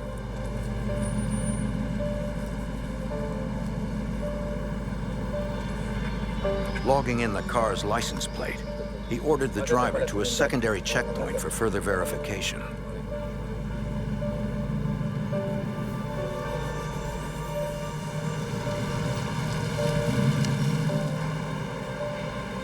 The vehicle was met by Customs Inspector Richard Latham. Hello, man. Baptismal certificate? Step out, a 10-year veteran at the border, it was his job to handle questionable persons or vehicles. Follow me. Latham brought the driver inside to speak with an officer of the Immigration and Naturalization Service. The INS officer chastised the driver over his insufficient papers. Since the man claimed he was a U.S. citizen, born and raised in El Paso, the officer interrogated him on details only a resident could know. In minutes, the man's detailed answers persuaded the official that his lack of paperwork was his only indiscretion.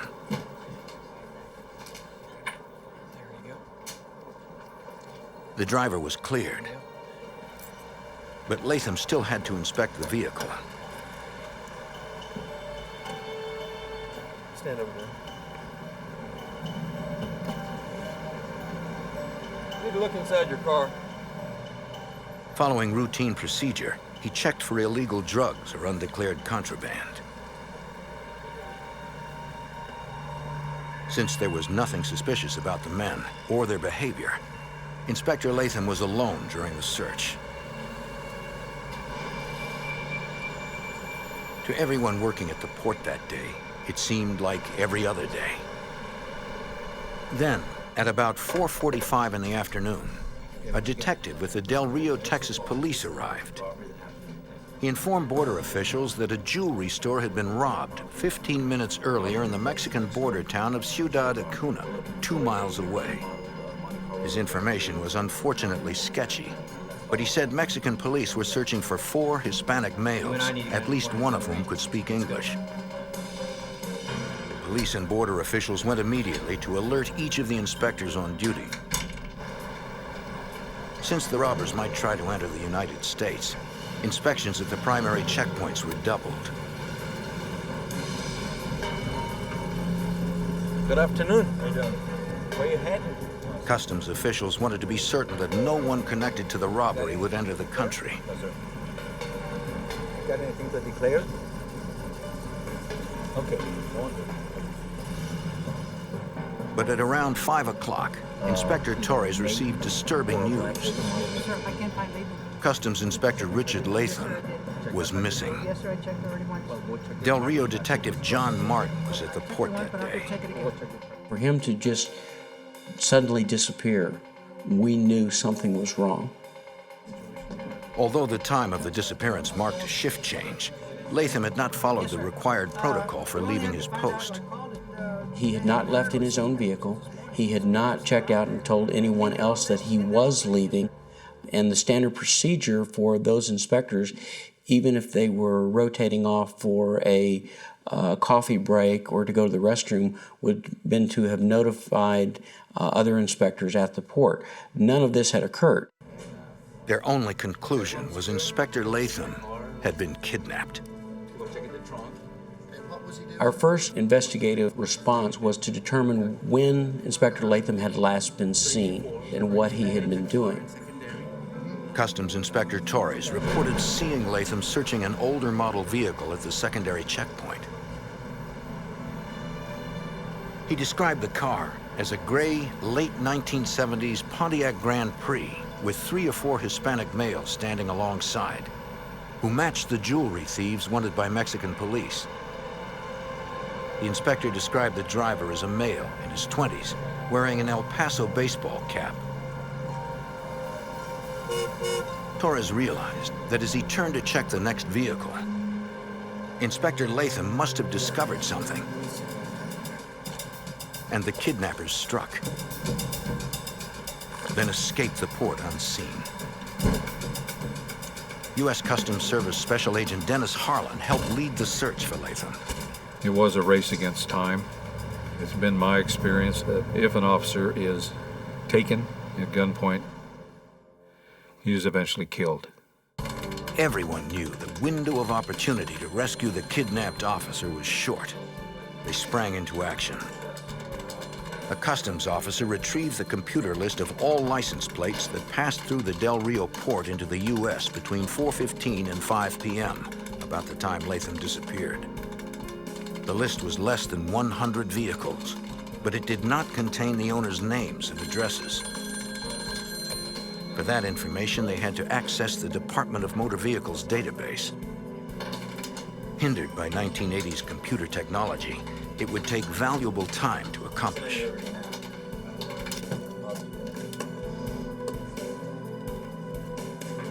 Del Rio police began creating a composite likeness using an identikit. Based on Inspector Torres and other witnesses' recollections, pre-drawn facial features merged piece by piece into an image of the driver. When the composite image was complete, investigators sent it to every local, state, and federal police agency in the area. Police units fanned out in search of a gray Grand Prix. Investigators now had a possible likeness of the driver, but nothing specific on the passengers. Customs Service helicopters supported the ground units in the search. But with few leads, they knew finding the men in the Texas backcountry would be difficult. 1.5 hours had lapsed since Latham disappeared. A car traveling at an inconspicuous 55 miles per hour could be anywhere within 20,000 square miles. The search area was enormous. And with each minute, it got even larger. In record time, the DMV database returned the list of license plate numbers with the owners' names and addresses. There were 8 Pontiac Grand Prix on the list. Police officers went to the 6 addresses in Del Rio to investigate the vehicles.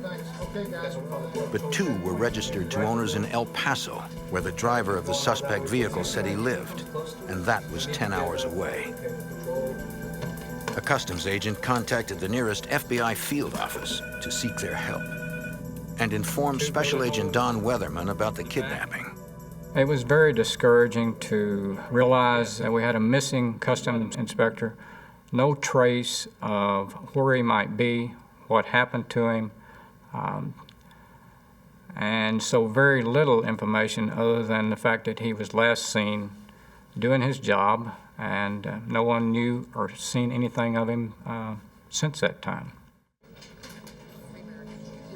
The customs agent asked Weatherman to direct the field agent in El Paso to track down the 2 registered Grand Prix.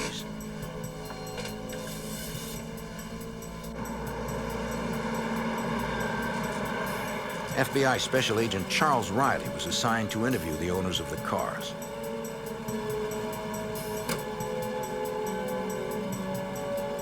But at both residences, the vehicles were missing, and no one was home. Agent Riley theorized that the registration information he received may have been outdated. He returned to the El Paso FBI office determined to find the cars and their owners. That evening, I had the clerk in the office conduct further license checks on the 2 vehicle license plates, trying to come up with the actual owners of the vehicles at the current time. It would take hours to cross-reference the data. Much of it would be done by hand.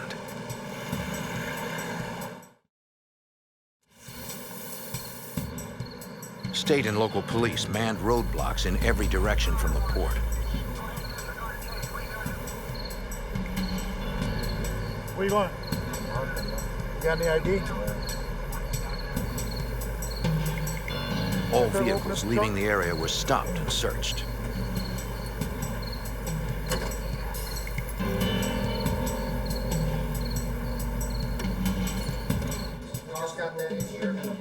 When the San Antonio FBI agents arrived in Del Rio, they were briefed on the latest developments of the search.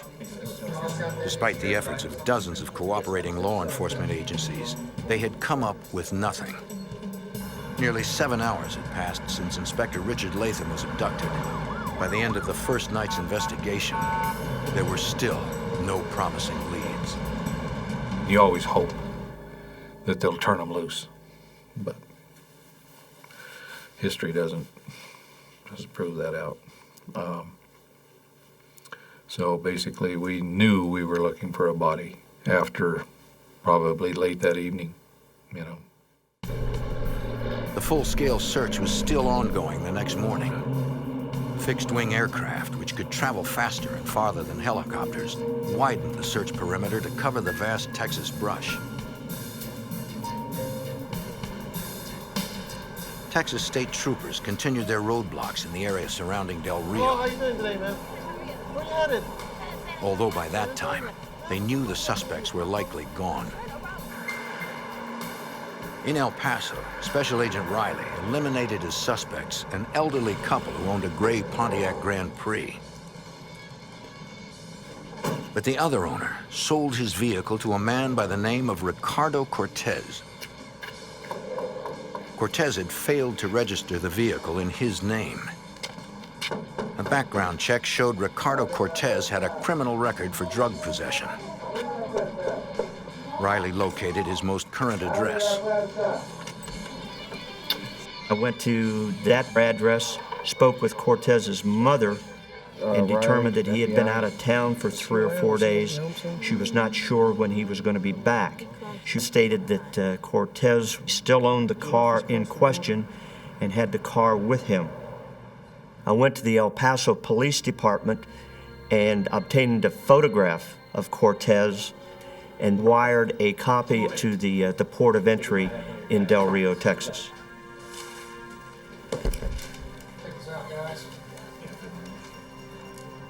Cortez looked similar to the composite of the driver. U.S. Customs Office, El Paso. Finally, agents had their first suspect, something specific they could move on in hopes of finding Richard Latham and the men who abducted him.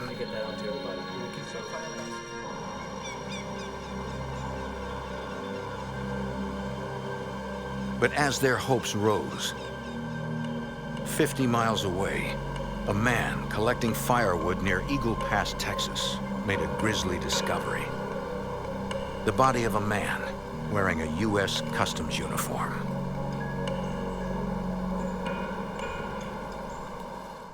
You men step over here, please. In Del Rio, Texas, authorities believe jewelry thieves crossing the border in a gray Pontiac Grand Prix abducted U.S. Customs Inspector Richard Latham. Investigators identified the driver of the car as Ricardo Cortez, who had been missing since Latham's disappearance. But even as they got that first real lead, they learned the body of a man wearing a U.S. Customs uniform was discovered in a ditch off Highway 277 near Eagle Pass, Texas. Local officers secured the scene, but decided nobody would enter until the FBI arrived. While agents at the Del Rio port of entry boarded a helicopter for the 60-mile flight to Eagle Pass, Texas state troopers continued to man roadblocks throughout the area. The kidnappers were now most likely gone, but no one could be certain. Though frustrated, Trooper Art Corral, who worked the road from Del Rio to El Paso, was not going to give up the search. We were out there for hours, checking cars and on the roadblock, and it seemed like we weren't going to get anywhere. That our supervisor advised to go ahead and stay on that road, but break off the roadblock. So my partner and I decided to stop cars that had 3 or more Latin males in the car. About that time, we saw this car go by, and there were 3 people in the car. However unlikely, the men inside might be connected to the abduction.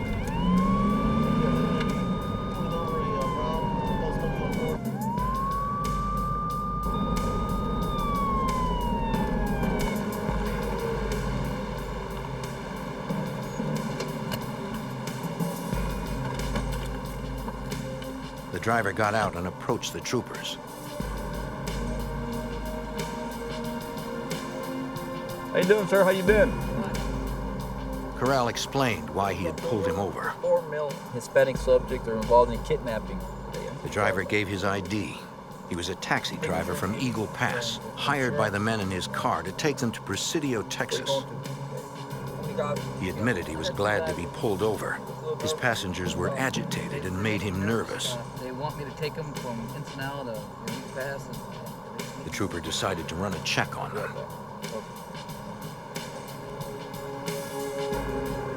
How you doing, guys? Give us your IDs, please.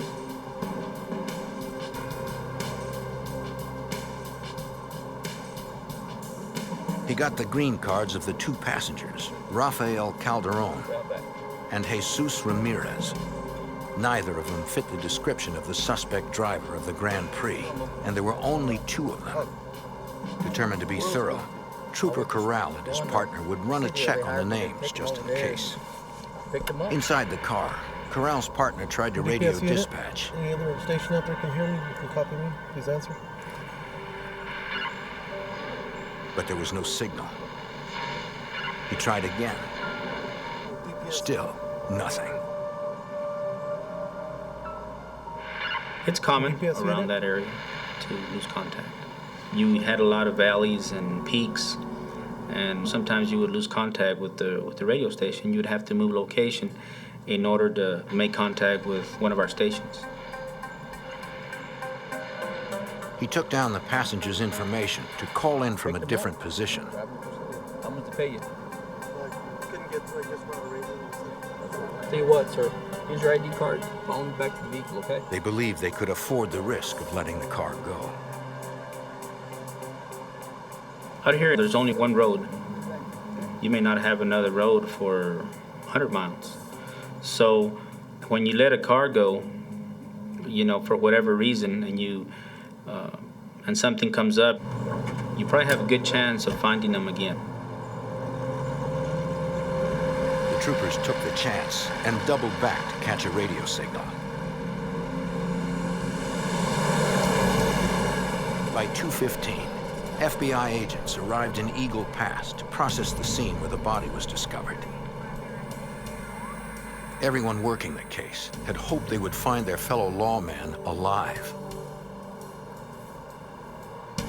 But the evidence was clear. It was Richard Latham.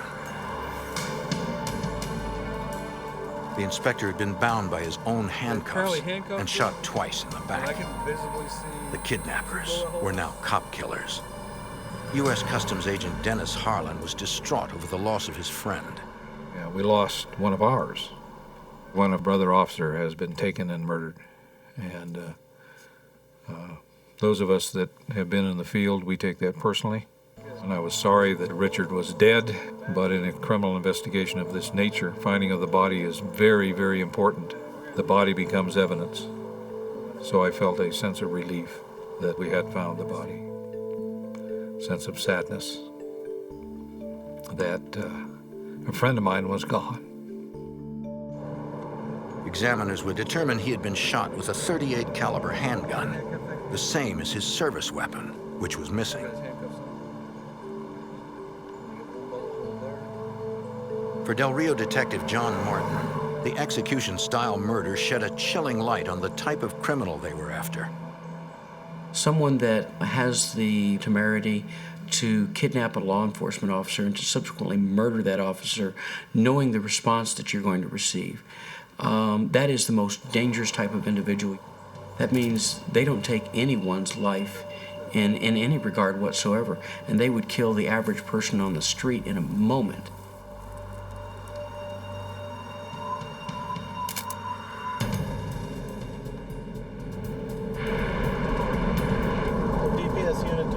Back on the highway, the troopers kept trying the radio. After several minutes, they made contact. Yeah, go ahead. Make it. Go ahead.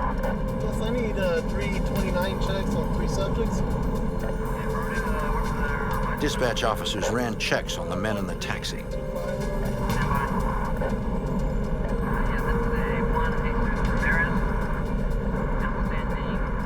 They came back with a return and said there was a possible hit on one of the passengers, which was Ramirez in the back seat. There was an outstanding DUI warrant for a Jesus Ramirez. It might not be the same Ramirez, but the troopers needed to verify his identity. So we decided to go ahead and try to catch up to the car. We are attempting to locate. We're traveling westbound on 90 at this time, so we can locate that.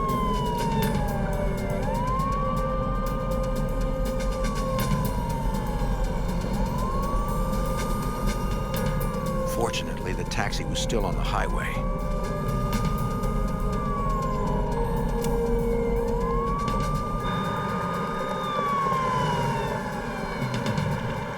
The driver pulled over for a second time.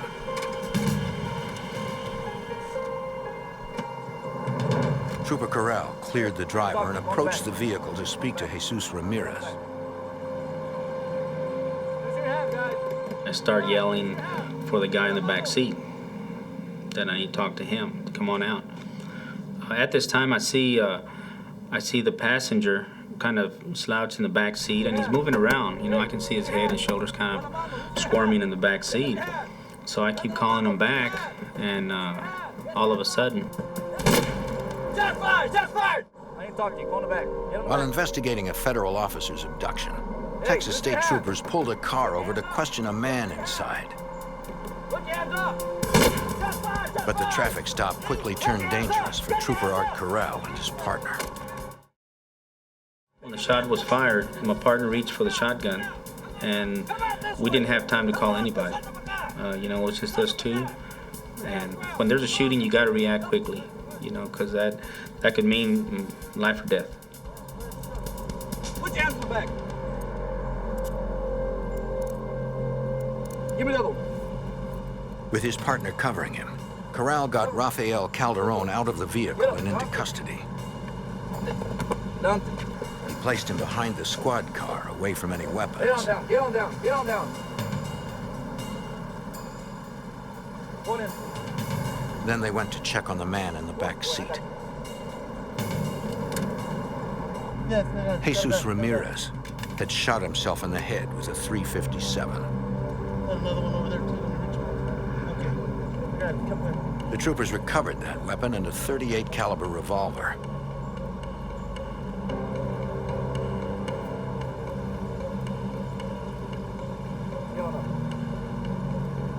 Now they needed to know why the traffic stop turned deadly.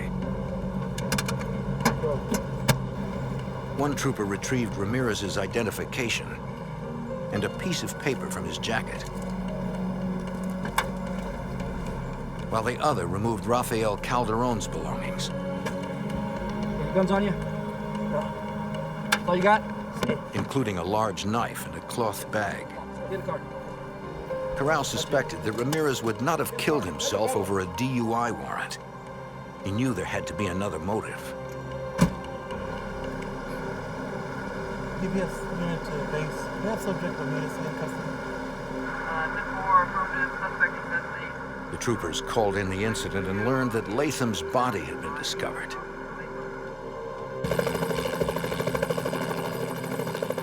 Customs agent and the FBI believed the highway shooting was connected to the Latham case and flew to the scene. When they arrived, they reviewed the evidence.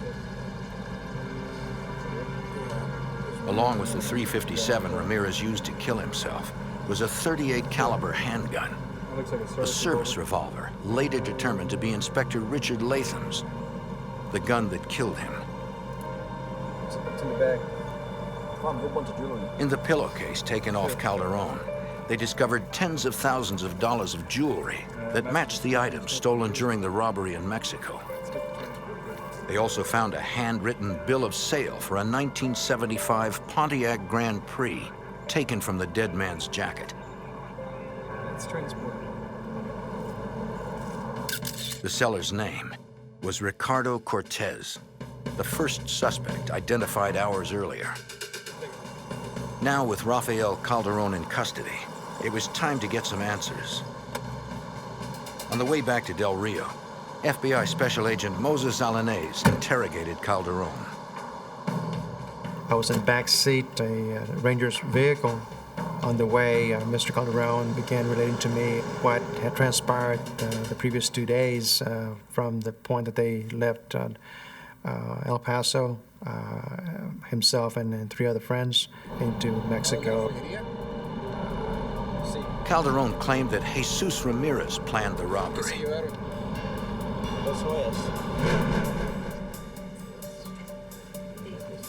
He said Ramirez picked the jewelry store in Mexico, believing it was easier to get away with armed robbery there than in the U.S.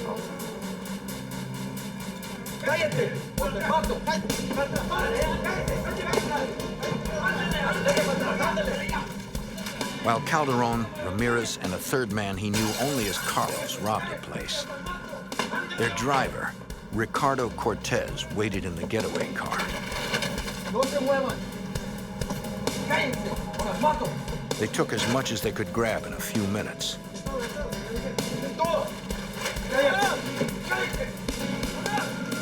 Then left.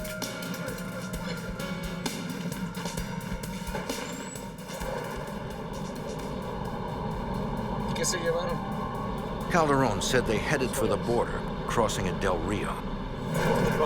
Everything seemed fine when Cortez passed the INS interview and the customs inspector searched the trunk.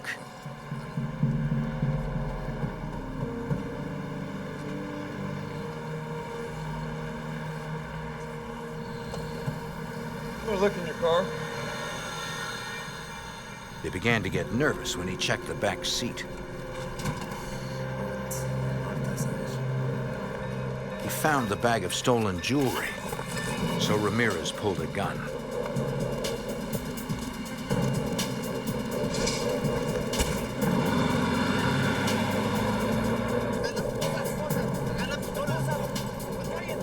As they left the port, Cortez and a man named Carlos took the inspector's service revolver and secured him with his own handcuffs.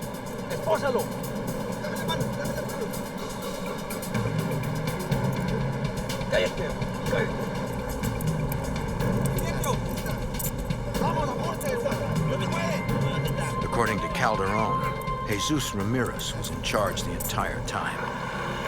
He decided the inspector had seen too much. They had to get rid of him.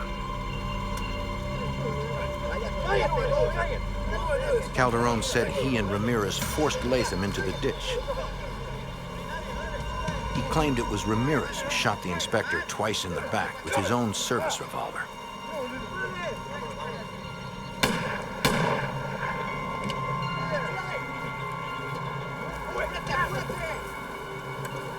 After leaving the customs inspector to die, the men continued to Eagle Pass, where they crossed the border back into Mexico.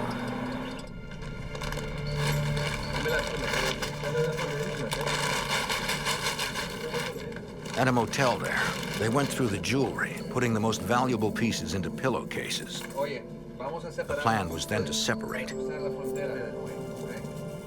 Calderon and Ramirez would take the jewelry back into the United States. Ricardo Cortez and Carlos were supposed to keep the car in Mexico for a few days. They would all meet later in El Paso.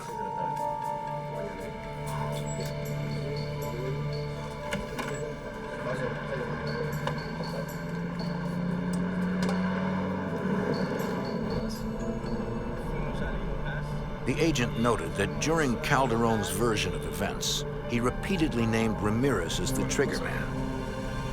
As the suspect was taken to jail in Del Rio, agents reviewed the facts of their case. Rafael Calderon was in custody. According to him, the shooter was Jesus Ramirez, who had killed himself at the traffic stop. The driver of the Grand Prix Latham searched was Ricardo Cortez of El Paso. The fourth suspect was a man Calderon knew only as Carlos. He and Ricardo Cortez were still at large. Customs Special Agent Dennis Harlan was determined to find them. Every effort was going to be made to capture and prosecute the people that were involved. After the abduction and murder of U.S. Customs Inspector Richard Latham, investigators developed 4 suspects. One suspect, Rafael Calderon, was in jail. Another was dead, and 2 more were still at large. 6 hours after Latham's body was recovered, the state police in Piedras Negras, Mexico, asked FBI agents to come to their office.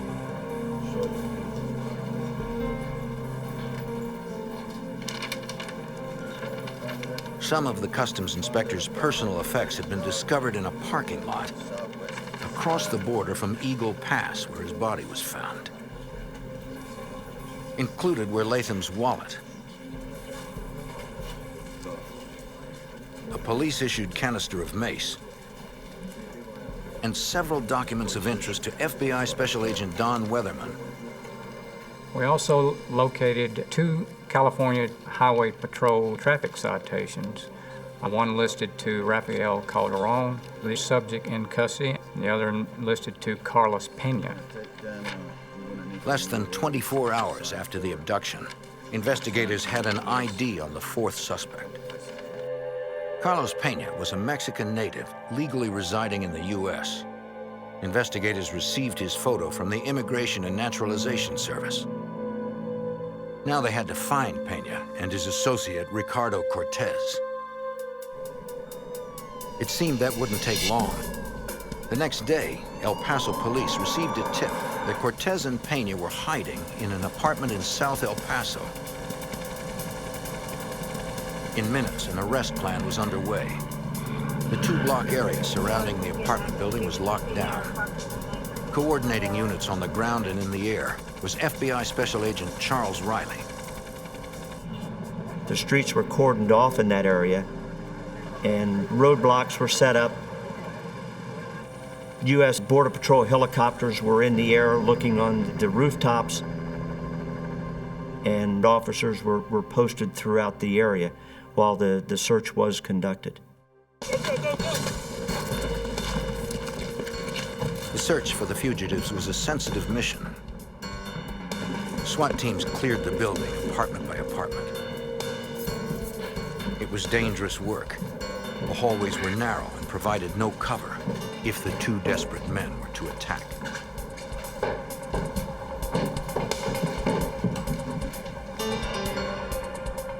Despite the thorough search, they came up empty. U.S. Customs Agent Dennis Harlan was undaunted.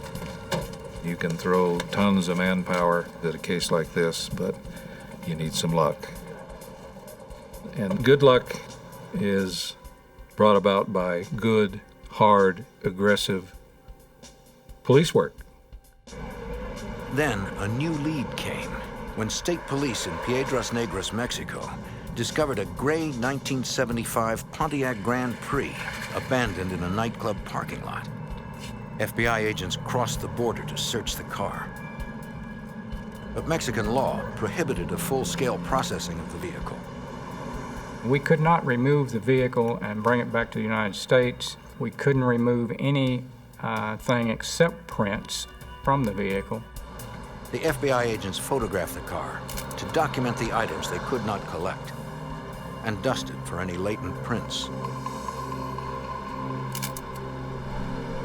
It was a surprisingly low-tech process, Scotch tape and index cards. But it paid off. When the fingerprints were sent to the FBI lab in Washington.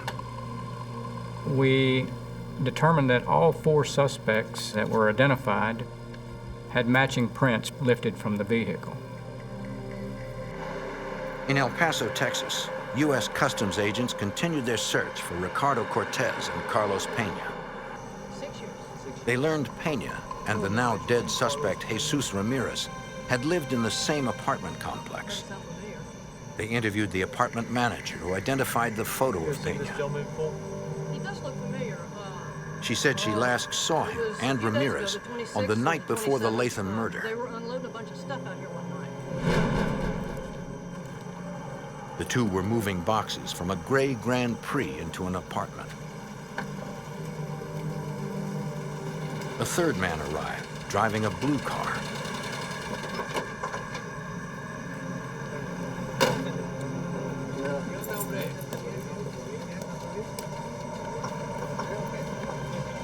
From the agent's other photos, she identified him as Ricardo Cortez. She said the 3 men drove away that night in the Grand Prix, leaving the blue car in the lot. The manager got a call from Ricardo Cortez the next day, asking her not to tow the car. Either he or his mechanic would pick it up soon. That blue car was their best chance of getting to Cortez. Through the night and into the morning, agents maintained surveillance. Around noon, a man came and drove the car away. It was not Cortez or Pena.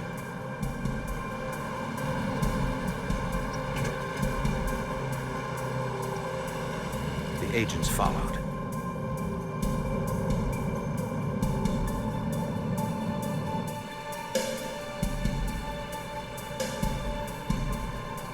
The man drove to a quiet part of town.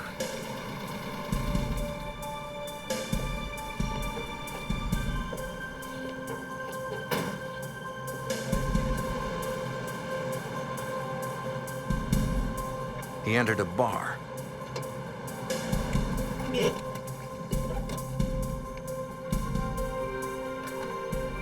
A few minutes later, he came back out alone and was stopped by the agents. Ask you a few questions? Sure. The man admitted the car belonged to Ricardo Cortez. He said Cortez asked him to pick it up and meet him at the bar. But Cortez never showed, so he left the keys with the bartender. He said he didn't know where Cortez was staying. The agents verified his story with the bartender. He'd not seen Cortez either. While surveillance continued on the blue car, FBI agents located Cortez's girlfriend. What's going on? What's this all about? We think your daughter's boyfriend Ma, no might lo be involved. escuche, no es posible. Ricky nunca hiciera eso. Está mintiendo. ¿Tú sabes algo? They asked if she knew where Cortez was. She said that she had not seen or heard from him in over a week. Mira, si sabes algo, se lo dice, que no estés mintiendo, ¿ok? Tú sabes, no me dice nada. Sí, tú sabes, tú te lo tienes que decir, no estés mintiendo, ¿ok? Ma'am, this is very important. It's been over a week. I don't know. Mira, ya estoy harta contigo. Ya, Dile ya, la ya le dije verdad, que que no yo se te nada. conozco, tú siempre estás en la calle con su muchacho. But agents, even the woman's own mother, doubted her story.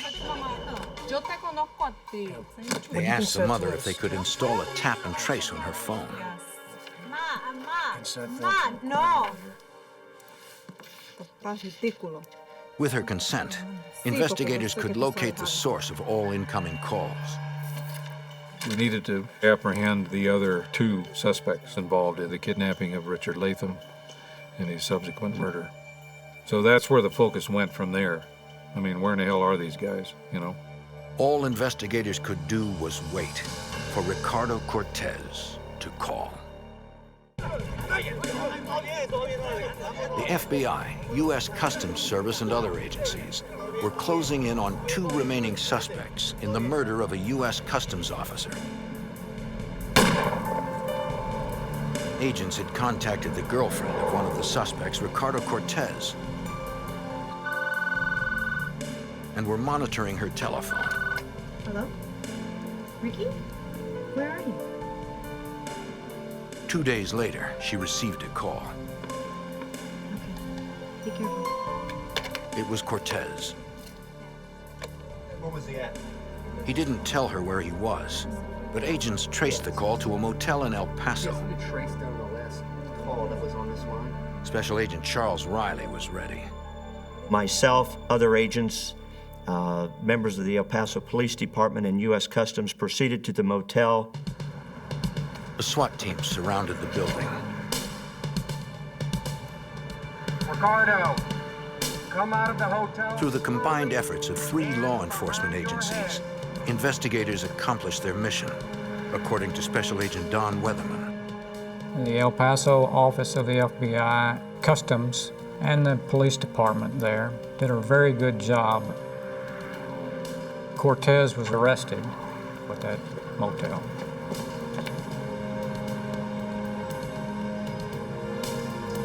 Eight days after Richard Latham's murder, Texas authorities had Ricardo Cortez in custody. A search of the room revealed no sign of suspect Carlos Pena.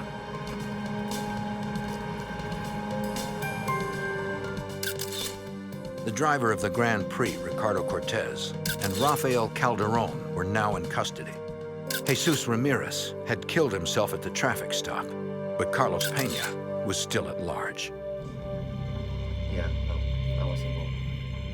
When questioned about the murder, Cortez gave a different account from that of the first suspect interviewed, Rafael Calderon. Cortez agreed that after they kidnapped Latham, Ramirez and Calderon led the inspector into the ditch.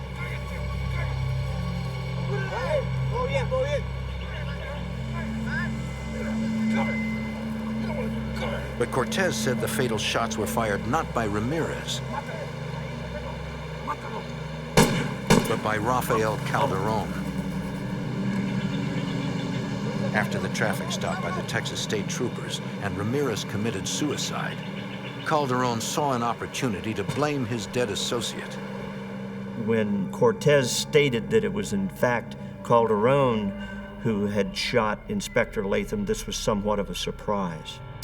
Cortez said that after the four split up, he and Pena abandoned the car and took a bus to Juarez, Mexico. Cortez advised that Pena was still in Juarez and had not come over to El Paso.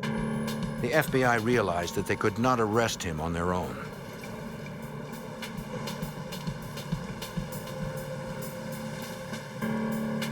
One of the other agents that I was working with contacted the Mexican authorities and provided them with the background information on Pena, and they started looking for Pena in Juarez. The U.S. Customs Service offered Mexican police a reward in exchange for information leading to Pena's arrest. Police in Juarez made sure Pena's friends and relatives understood that authorities would not leave any of them alone until the fugitive surrendered. 2 days later, the tactic proved successful. Pena contacted the El Paso FBI office and advised that he wanted to turn himself in. Arrangements were made with him to meet at the top of the Santa Fe Bridge. The top of the bridge is the border between Mexico and the United States, and there's a marker there. We are not allowed to proceed into Mexico for any interviews or any apprehensions. So by meeting him at the top of the bridge, we asked him to step across into the United States, which he did, and we took him into custody. The manhunt was over. The investigators took Carlos Pena to the El Paso port of entry. When questioned, his story matched that of Cortez down to the slightest detail. FBI Special Agent Don Weatherman. In my mind, the arrest of Carlos Pena pretty much summarized and concluded the investigation as to who was responsible for Richard Latham's murder. Their story was so consistent, I'm convinced that Calderon was the shooter and not the deceased, Jesse Ramirez. In San Antonio, a federal grand jury indicted Calderon, Cortez, and Pena on 6 counts. In exchange for his cooperation, Ricardo Cortez was allowed to plead guilty to conspiracy and assault on a federal officer. Carlos Pena pled guilty to the same charges. They were also convicted of state kidnapping charges and each received 23 years. Rafael Calderon, the man who killed Richard Latham, was charged with assault and murder of a federal officer. He pled guilty and was sentenced to life in prison. No one had been able to stop the men from taking U.S. Customs Inspector Richard Latham's life. But his peers, his friends, made sure the killers paid the price. Customs Service Special Agent Dennis Harlan. When anybody is murdered, it's serious business. But when an officer serves the country and protects the people, when he or she is murdered, there's something that happens within law enforcement that's very, very positive. Nobody cares about who gets credit. Everybody is interested in capturing those who were involved and seeing that justice is done. Memorial services for Richard Latham were held at the Del Rio port of entry on January 31st, 1984, at 2 p.m. At 2:30, U.S. Customs officers in every port of entry in the country observed a moment of silence out of deep respect for their fallen friend.